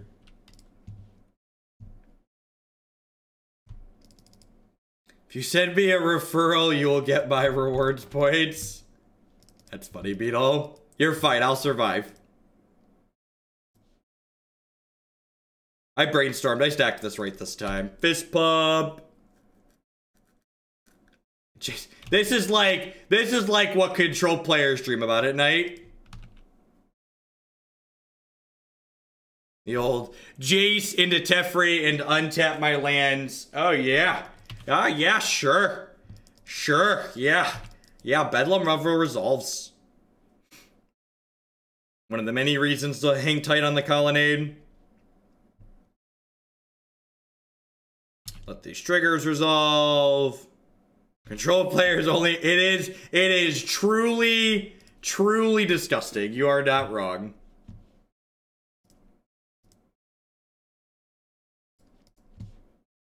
I believe in miracles. Do do do do do do do do do do do do do do.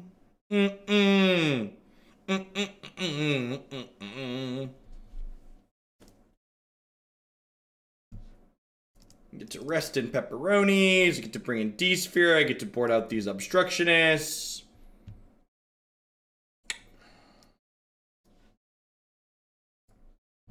Logic Knot's pretty bad. Snapcaster Mage is probably a little bit mediocre. Negate seems fine. Is Stroke okay here? Stroke's probably okay here, right? I'm gonna leave one Snapcaster in. Oh, yeah, how do we feel about this? I think I like this. Oh, Settle's pretty mediocre. I guess I'll just leave the snaps in.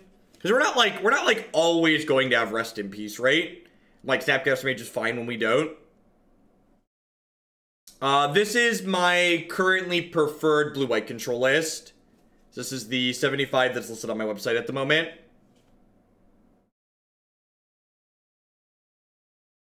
No, I don't think so. I think Search for Azcanta is just 2-mana Think Tank is fine. Because, like, and this is the thing that you want to think about in this matchup is that their deck is so crippled when you have Rest in Peace that if we cripple a couple of our cards, it's fine.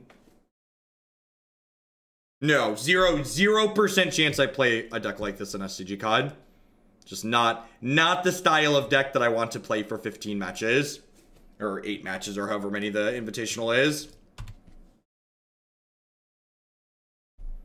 Timely's interesting. I think I would cut Snapcaster Mage before I cut Search for Azcanta, though. I really think Search for Azcanta is pretty important.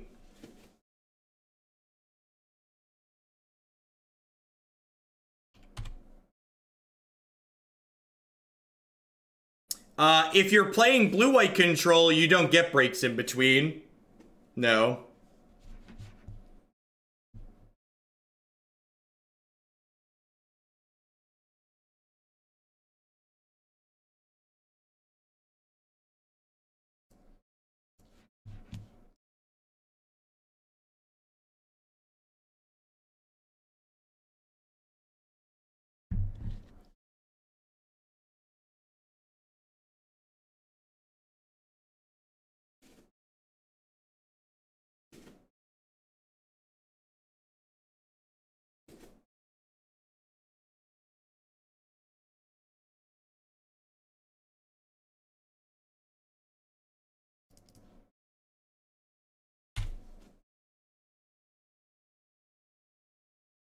Like I said, if I wanted to play a blue deck for the Columbus Open, I'm definitely locking into playing for... I'm going to find the best Assassin's Trophy deck for Columbus. But as far as, like, you know, past Columbus goes, we'll see where we end up at.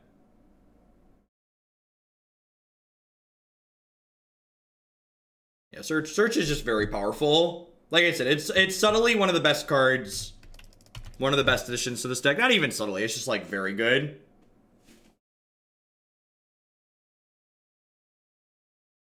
So, we played Thought Scour for a hot second in here, and then I ended up cutting Thought Scour for Hieroglyphic Illumination. I really like that swap.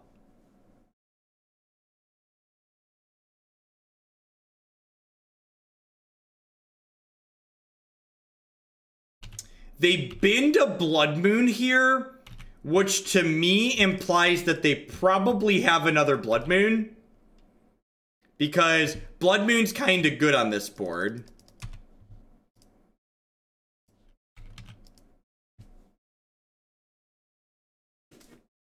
So, I wouldn't be surprised if we have this really awkward staring contest that's about to ensue from them casting.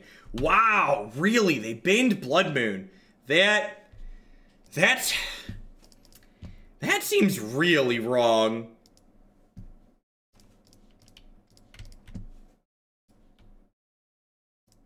I'm gonna plus Jace here because they know about him, which means they could be holding a Lightning Bolt.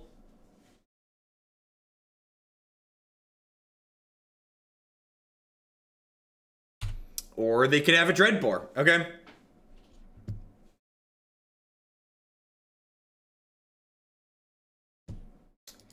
Some of these decks play Engineered Explosives, though, which means it's not guaranteed safe in play either.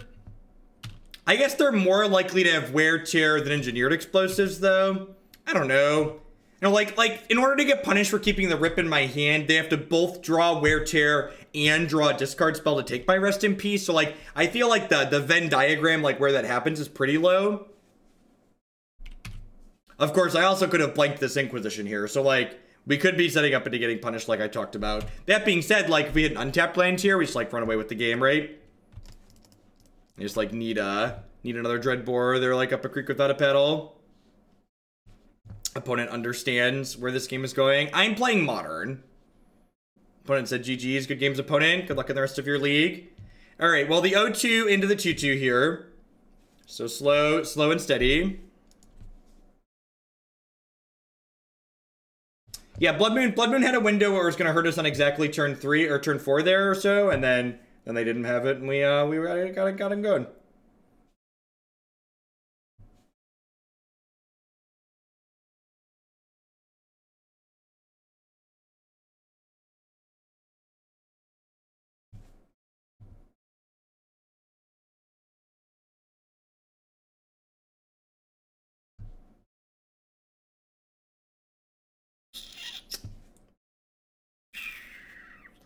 I've liked the hieroglyphs, Brian.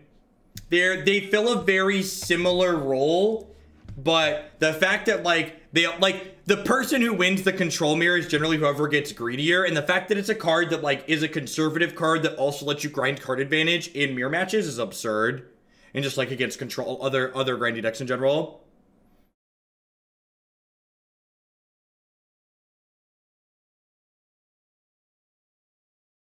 Yeah, you should almost always cut Logic Deck when you bring in Rest in Peace.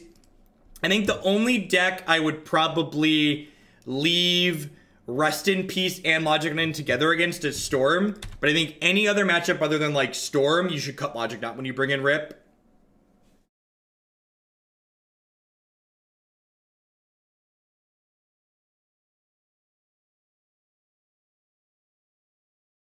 There could be an argument for keeping the Illumination on top of my deck because it does cycle. So like if I'm in danger of missing a land, it also just like adds a card to my bin, which could potentially be valuable for search for Azcanta later. So yeah, maybe I should keep it and just cycle through it. I don't know. It also has like value in my deck being another card that I could hit later.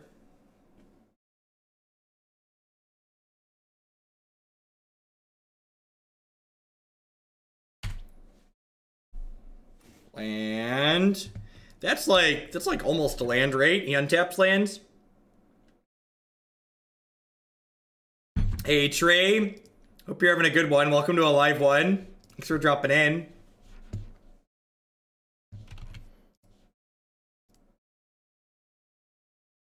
Opponent understands what's up. They get it. They get it.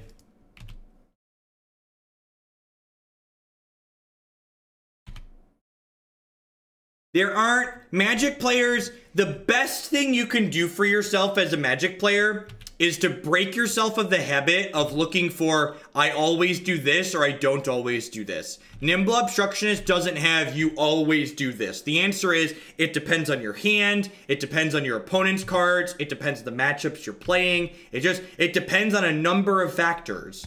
There isn't a you always do this with this card, and that's why this card is good, because it's flexible and good in a variety of spots. Thanks for the content and your willingness to listen to people and slog through Blue Eye Control. Thanks for the 27 months, Brian. Hey, appreciate that. Welcome back.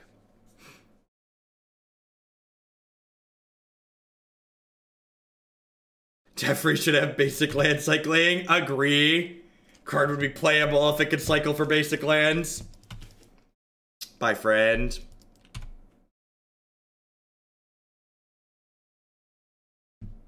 It's a miracle. Womp womp.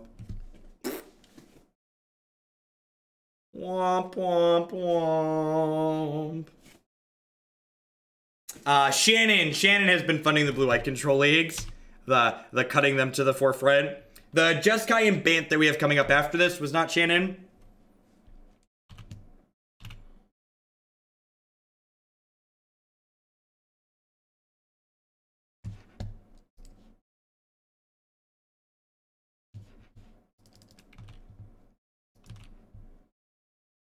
That's That's like almost the worst draw in a way, because it's like, it keeps me just enough in the game that I'm going to keep playing Magic, but it's probably not enough to win.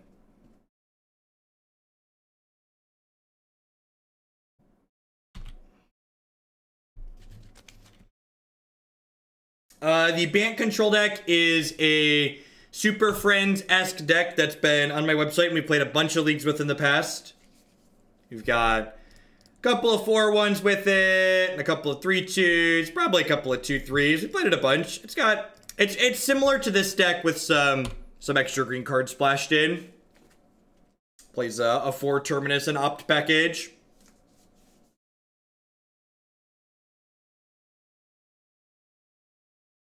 I'm flashing in the Obstructionist here because I want to play around counter spells, and ideally I want to block this Vendilion Clique. Obviously it sucks against removal spells, but I definitely just like want to get my block on here.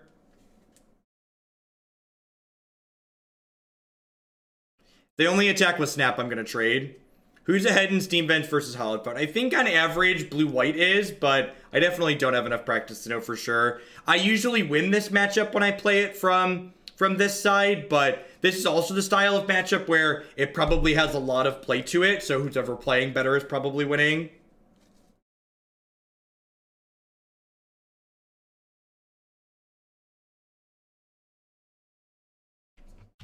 Oh, W, were you the Mardu player? Sorry, I missed it if you came in and said that.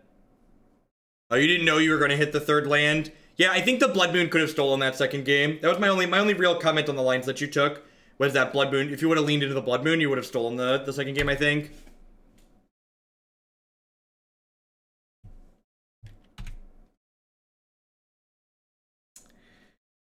We're probably dead at this point. So I'm going to pass the turn here and run the Nimble Obstructionist as a potential blocker, so that way they have to spend mana on their turn to interact with it, and then hopefully we can untap and play an answer.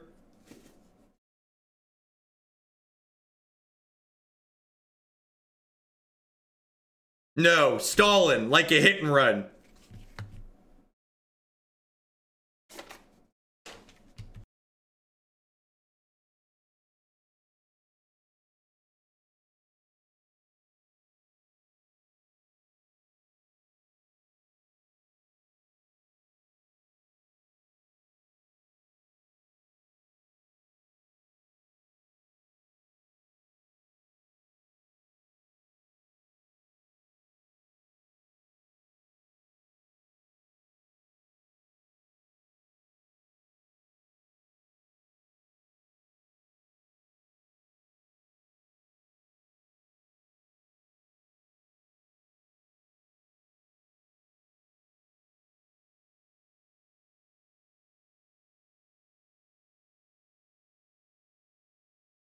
Morning, Torque.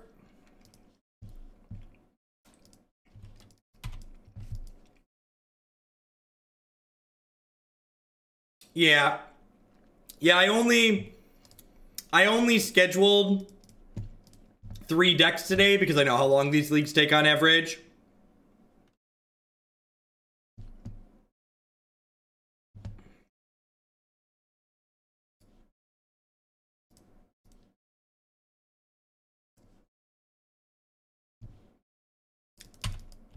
It's going to be for lunch. On my shorter streams, my normal weekday streams, I just snack throughout the stream. I've got trail mix and granola bars and crackers and stuff. And then I eat before and I eat after. It's only when I'm doing like 8+ hours that I order lunch in the middle.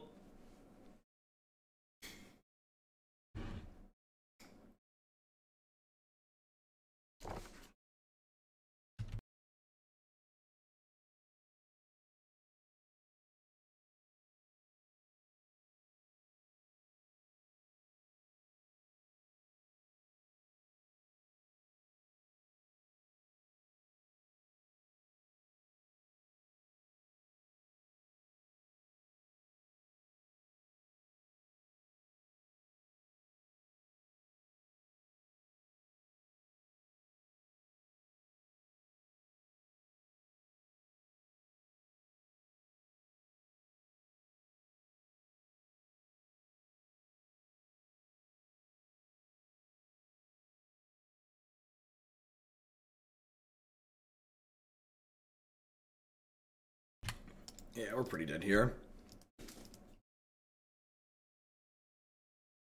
8-hour standing stream today? Nope. I gotta be done by 3 o'clock. I usually do about 2 hours standing, then 2 hours sitting.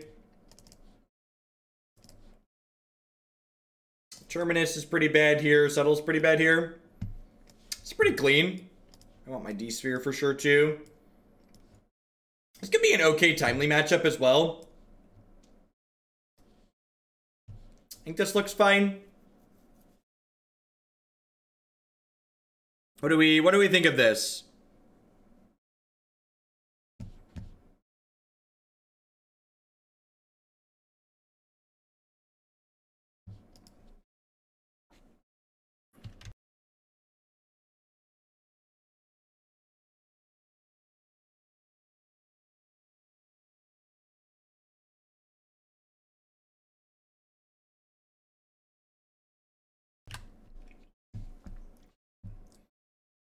Hey, and what a wonder it's 4 months. It's fun. Nate, thanks for the 4-month resub. I appreciate that. Do I want Stroke in this matchup?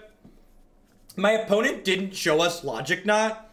And if they don't have Logic Knot, I'm less incentivized to bring this card in. Now, I kind of like Mana Leak. Mana Leak tends to be pretty good in Counter Wars because the stack fills up and people use all their lands.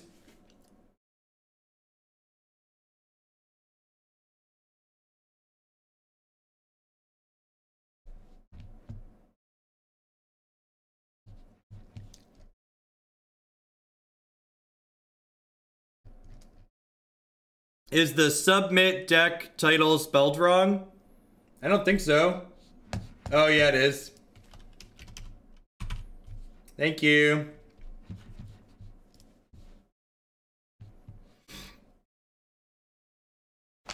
And do people still play Keranos? Keranos' stock goes way down with people playing, like, Teferi and Detention Sphere. I feel like I wouldn't want to touch Keranos with a 12-foot pole at the moment. Seems really mediocre. Blue-white control decks are playing Hieroglyphic Illumination because they're interested in having more 1-mana instant speed ways to draw a card to Miracle Terminuses on their opponent's turn. And it is also an additional source of card advantage in mirror matches and pseudo-mirror matches when you get to the mid to late game. It's not even that it's just worse than Teferi, because like there's a lot of cards that are worse than Teferi. It's that it's worse than Teferi, and because of Teferi and Detention Sphere, your opponent has a bunch of chances to interact with it before it ever draws you a card. Like, once upon a time, you played Keranos and blue-red decks to grind out control decks because they effectively couldn't interact with it, so it was really good. But there are a lot of even main deck ways to interact with Keranos now, which makes him much, much worse.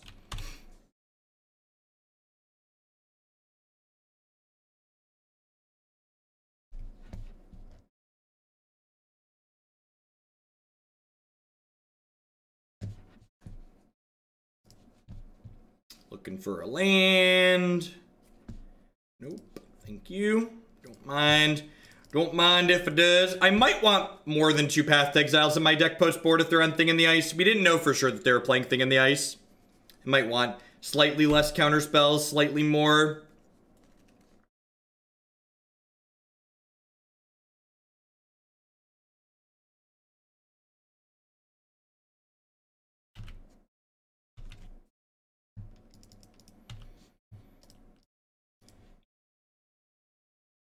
Looking for some lands, looking for some lands. I actually think I'm going to take a click, though. Click actually sounds great.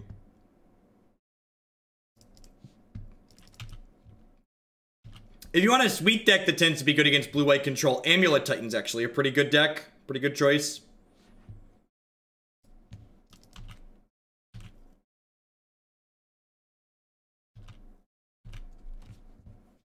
Now, I don't think Torrential Gear Hulk's very good. I think I would probably max on Snapcaster Mages before I played a Torrential Gear Hulk. I think a big part of why this deck isn't a 4x Snapcaster Mage deck contributes to it not being a particularly good Torrential Gear Hulk deck. I guess Gear Hulk's like a little bit better if you're snapping back Cryptic Command anyways, but like, I think especially when you're on the Opt Terminus plan, Snapcaster Mage is just like a lot more efficient in a lot of matchups. Also, like the fact that you can like snap path something on 3 is very valuable. Amulet Titan's good against control because it has Cavern of Souls to force its threats through counterspells, and then when your threat resolves, it finds a bounce land plus a Teleria West to find you an additional threat afterwards. So it has a lot of card advantage that it gets to grind, basically.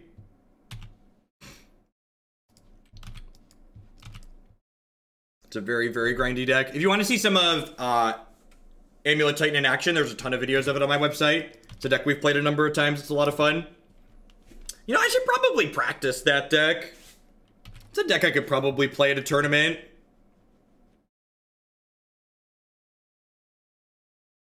Is Elves good against Blue-Eye Control? Not generally.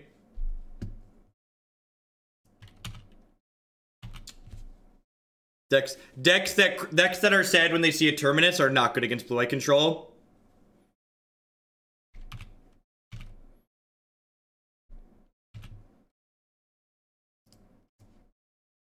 I'm gonna go ahead and just prioritize fetching some basics out here.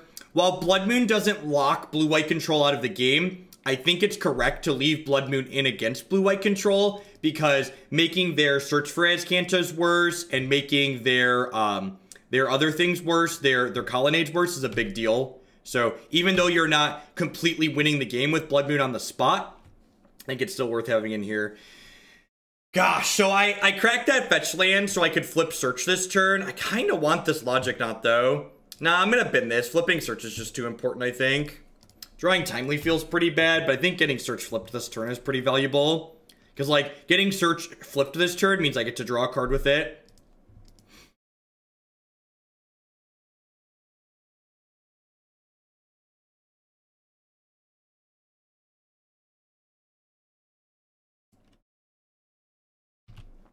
All right, well that makes the stock, this Timely Reinforcement stock, go way up, so that's nice.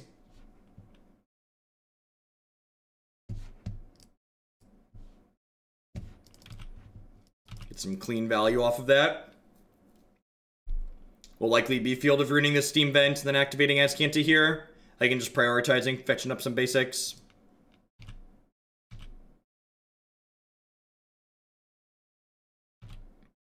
Maybe I'm supposed to click, actually.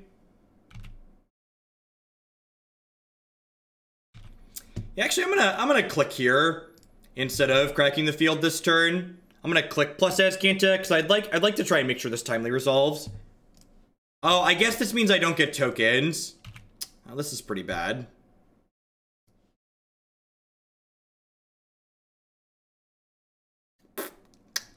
It tells me I want to hold the Field of Ruin, though. Do I want to push this Negate? I don't think so, actually.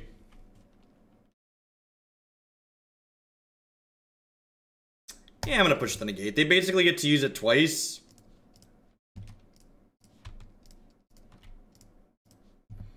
No way, 0% to draw 2 here. Definitely just activating Azcanta.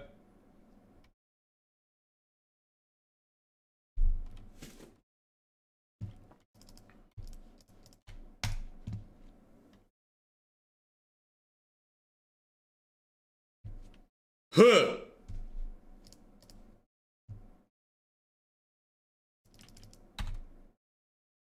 Welcome to the Space Jam, chat. Welcome to the Space Jam.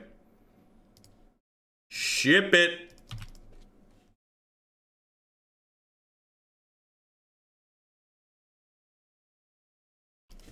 Oh, I'm gonna get to untap with Teferi. Are we done here? What are we doing with ourselves? What are we doing? I'm gonna activate Azcanta for the second time. You let me know if it's good for your opponent, because it's great for me. They could draw a Bolt here and they could like Bolt Snap Bolt the Teferi. Activating Lighthouse here seems really loose. Just like gives me a free window to like slam Jace or something next turn. These are feeling a little cryptic. I've not Civilized Scholar. Usually I don't get decks like that built until the day I'm playing them.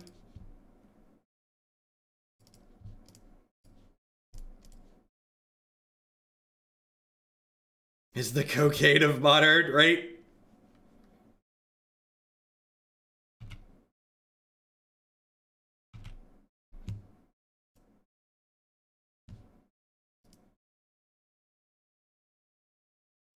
think I'm just passing here. We're just like on the hangout till we ultimate Teferi plan.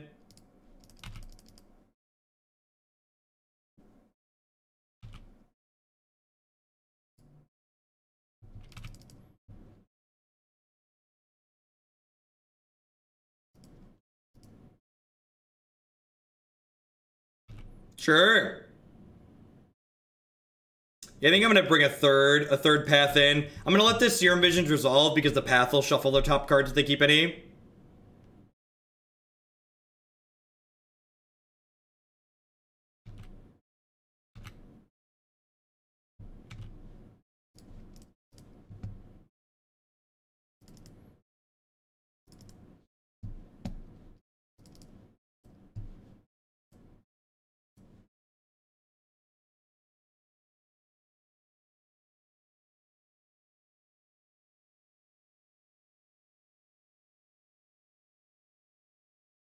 They draw Logic Knot? Drew Logic Knot. Alright, so they have they have 2 Snapcasters in their hand. I think I'm okay with this just happening. And then next turn I'm gonna untap and play Detention Sphere. Yeah, maybe I should just cycle this. Yeah, maybe I should have.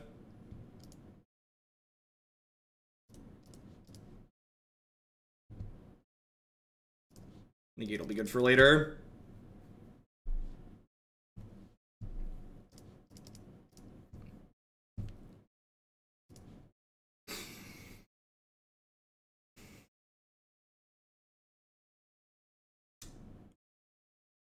Didn't even have to show him the Jace. Didn't even have to show him the Jace. Still had all these. Still had all these. Alright, what am I trimming here? I think I want this extra path in.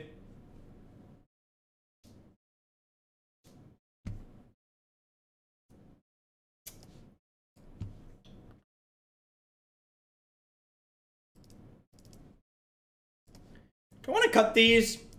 I guess they're good if they have Planeswalkers, but I have a lot of good things that are good against Planeswalkers. Yeah, I'm gonna trim these.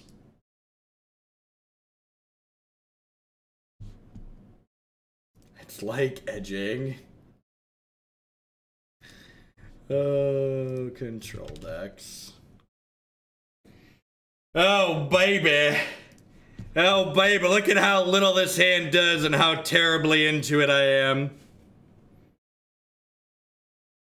I think the Timely's actually pretty reasonable. I think it's a fine one of to include. I think a lot of the games we're going to lose in a matchup like this involve the opponent burning us out of the game, and Timely is a really elegant hedge against getting burned out of the game. I think this is a matchup where as the game goes longer, I am more favored to win, and Timely is a card that helps the game go longer, and thus is a reasonable inclusion in my deck. I'm actually going to lead on Flooded Strand into Flooded Strand here, so that I can prioritize getting a couple of basics in case they have Blood Moon in their deck.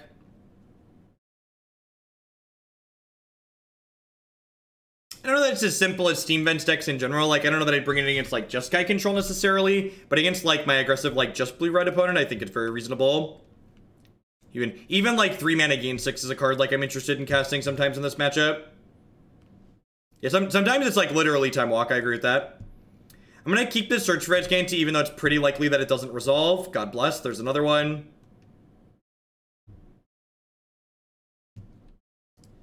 We're gonna have to get through their counter spells at some point here. And, like, they only have so many 2-mana counters, so, like, the fact that we get to go Jam Search into untap Jam Search again before they have Cryptic Command up means that we'll be pretty likely to get it resolved at some point.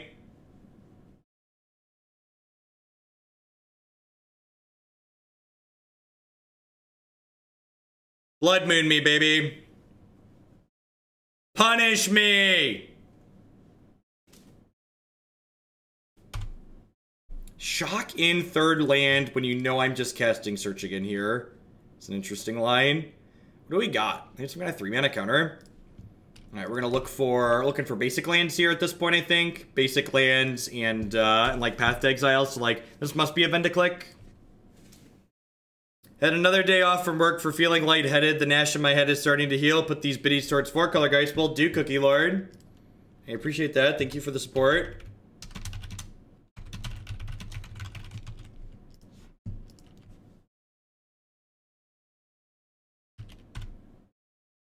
Oh no, chat! They're sculpting our minds! They're sculpting our minds! How can we ever win the game? Oh wait, I can sculpt minds too.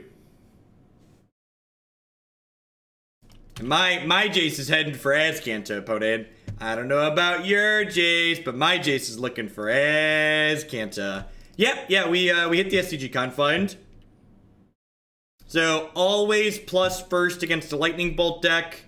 Remember that Jace is not just a Fate Seal. You can use Jace to scry like we're doing here.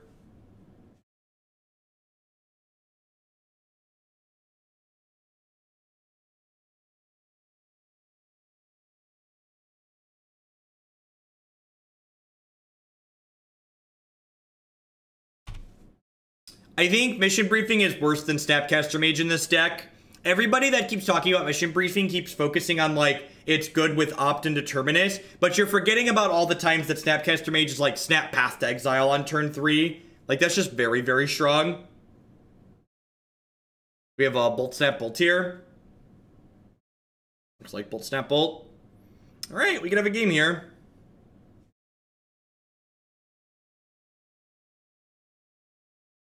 Actually, part of the reason I took the SCG meter off is because I prefer when people donate here that they have a specific goal in mind, and like while the SCG is a goal, like if I don't have something specific like that that I personally am working towards, I'd much prefer that you, like, if you want to send me dollars, because I would love for you to send me dollars, that you like pick a deck in the queue and like send dollars for a specific deck instead.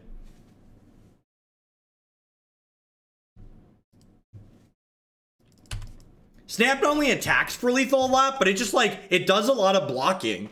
Like, Path into Snap Path block something on turn 3 is like triple removal spell, basically. And in a deck that doesn't have access to Lightning Bolt and Lightning Helix, having another piece of really efficient, cheap removal is important.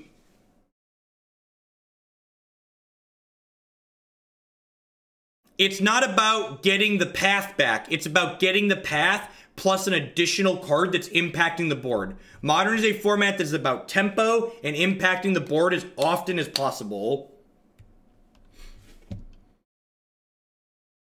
Alright, well, they've assembled all their stuff. I guess I get to kill Jace this turn, which is nice. I don't think I need that at the moment. I'm gonna bend that and flip my search.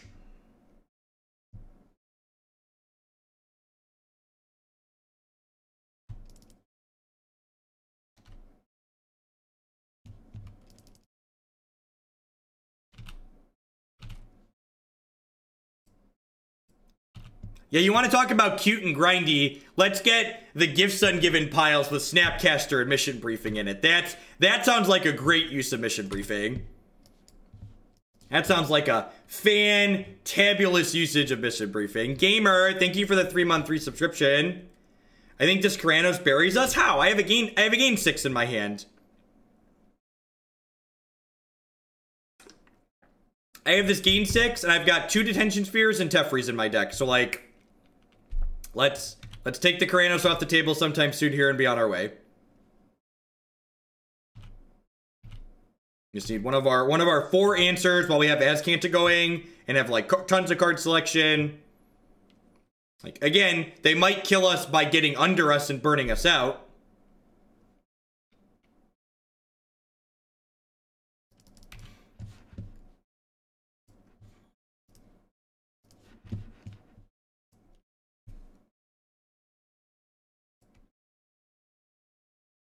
Yeah, the floor on Snapcaster Mage is much higher. Snapcaster Mage is also easier to cast. Blue versus 1 blue is not nothing in your decks that want to be playing like Field of Runes and Basic Plains and, you know, all sorts of other things.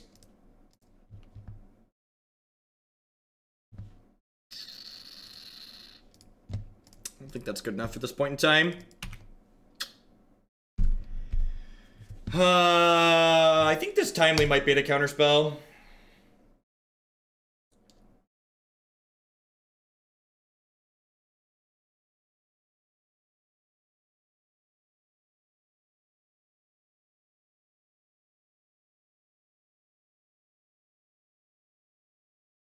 If they let this resolve, I'm going to play a tap land and pass, and then try and Azcanta up a counterspell before we stick the Detention Sphere.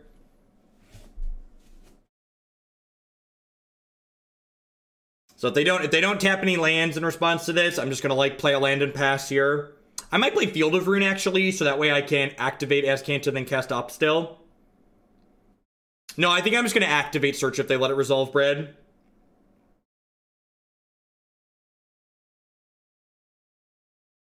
I don't think they're really incentivized to counter another Search for Azcanta here because I already have the one that's flipped over. So I think I'd rather just activate here.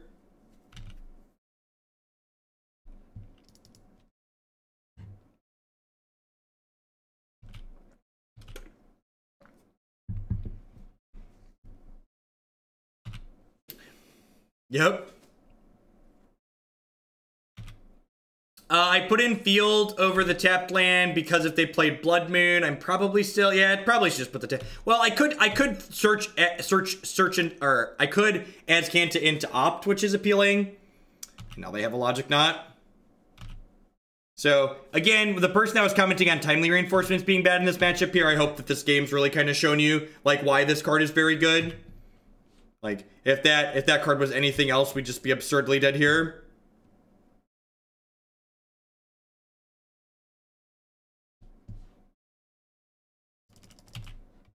There's a Logic Knot in there. Maybe I was supposed to take the Logic Knot instead.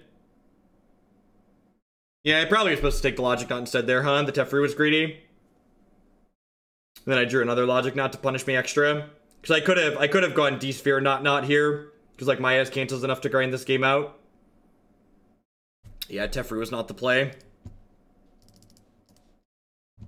Because I'm short of...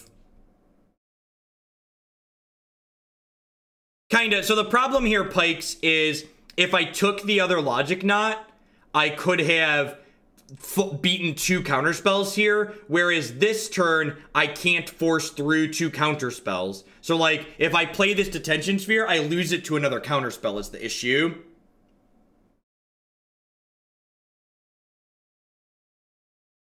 So, like, now I'm incentivized to, like, wait another turn.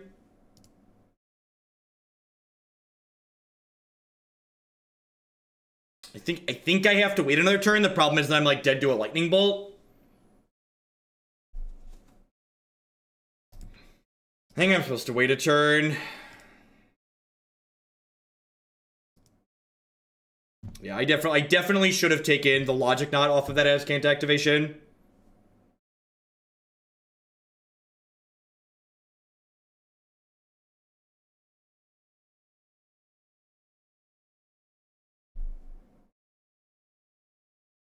I guess they're through 2 bolts.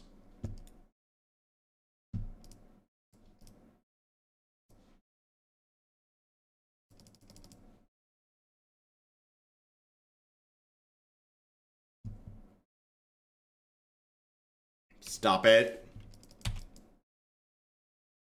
No, I think jamming it is very wrong there.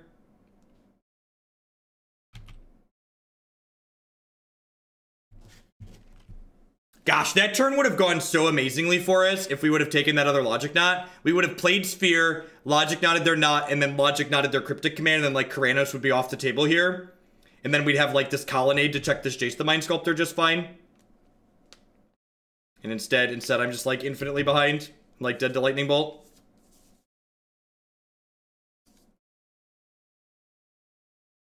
I think when we lose this game, it's definitely my fault.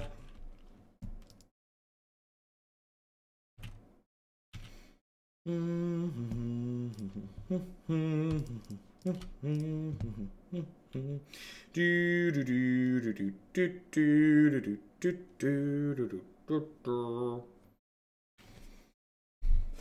can activate Azcanta to dig for a counterspell here, but then I can't kill Jace with my Colonnade, which sucks.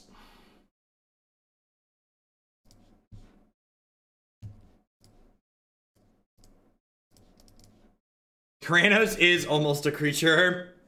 It's a shame he's not, because then I could just path him, and this would be much easier.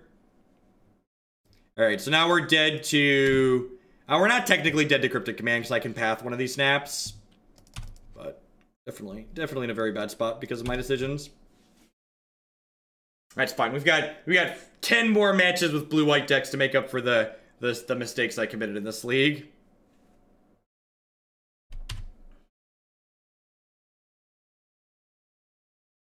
Yes, I shouldn't auto-pass. I have this Path to Exile I might cast.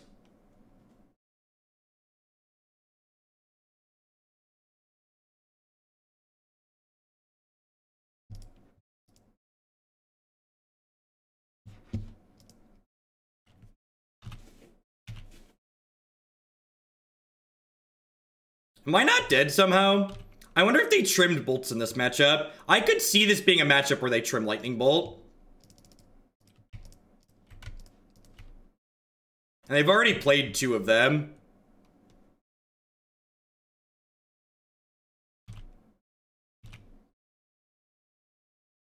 Yep, the queue is in a slowed state until we get below 40 decks. So I believe last I checked we were like down to like 65. Which we started at 90, so 65 is like a pretty good metric to be fair.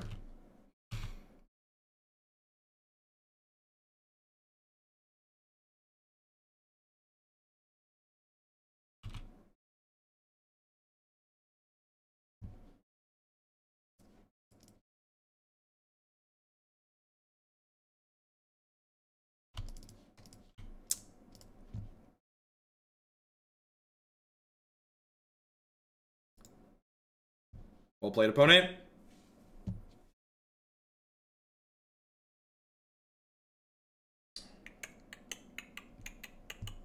So, kind of a middling 2-3 there. I definitely made decisions that led to loss percentage points in both the first and final match there. There's no guarantee that we win necessarily in those places if I play perfectly, but I definitely did not play in a manner to give myself the best possible chance to win there. The timely reinforcement, there should be at least 1 copy of this. Honestly, I've seen a lot of other iterations of this archetype playing 2, and I could maybe see an argument for 2. Maybe this Disenchant doesn't need to be in my sideboard. I could see that being a thing. I can also see this main deck Settle the Wreckage has been kind of medium. I could see perhaps taking... Yeah, maybe we'll do this. Maybe we'll take this Settle and we'll slide it out. It makes the curve nicer. Oust has been pretty reasonable in general. You like main deck Timely? I think I'd rather have an Oust in the main deck than a Timely. Look at it. Look at how pretty this curve is. These belong here. This is like almost a real curve if we stack it correctly. Okay, I think I'd do this. I guess it's like actually pretty beautiful if we do this. Alright, yeah, I'm gonna put the main deck Timely in because this is a very scientific manner of doing things. When I have a close decision, if one of the decision points makes my curve look prettier, yeah, I guess Terminus goes down here, right? If one of these decisions makes my curve look prettier, look at that. Look how beautiful that is. Real decks have curves, chat. Real decks have curves. Never forget. Yeah, alright, that's it. That's the one that's going on the website. What do I think about Censor? I think Censor is a lot worse than Hieroglyphic Illumination because the actual text box on Censor gets pretty bad pretty quickly, while the actual text box on Hieroglyphic Illumination is pretty reasonable.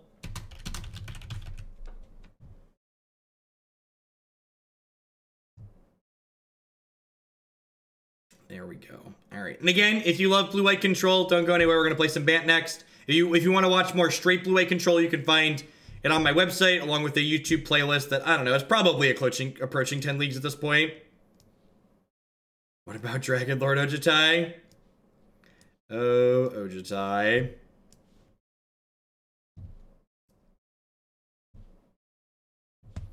A 5th fetch land? No, I think I'd rather have temples or more basics. I've been a big fan of the 3 temples in my list. A lot of other people aren't playing temples in blue-white, and I've been really happy with them.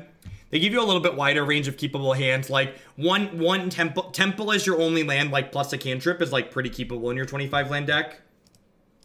You're pretty likely to get there. Like, Opt, Temple, Search for Azcanta is like a very good keepable hand regardless of what the other spells are, right? Mangudi with the $10 donation. Just finished filling out the paperwork for a new job. Unfortunately, it's third shift, so I can't watch live anymore. Put these towards the Darksteel aggro deck in the queue. Thank you for the support. All right.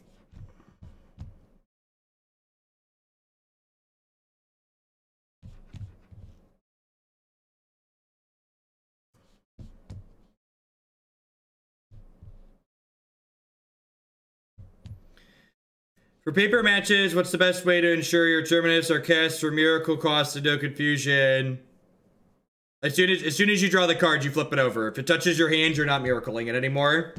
This is how the rules work.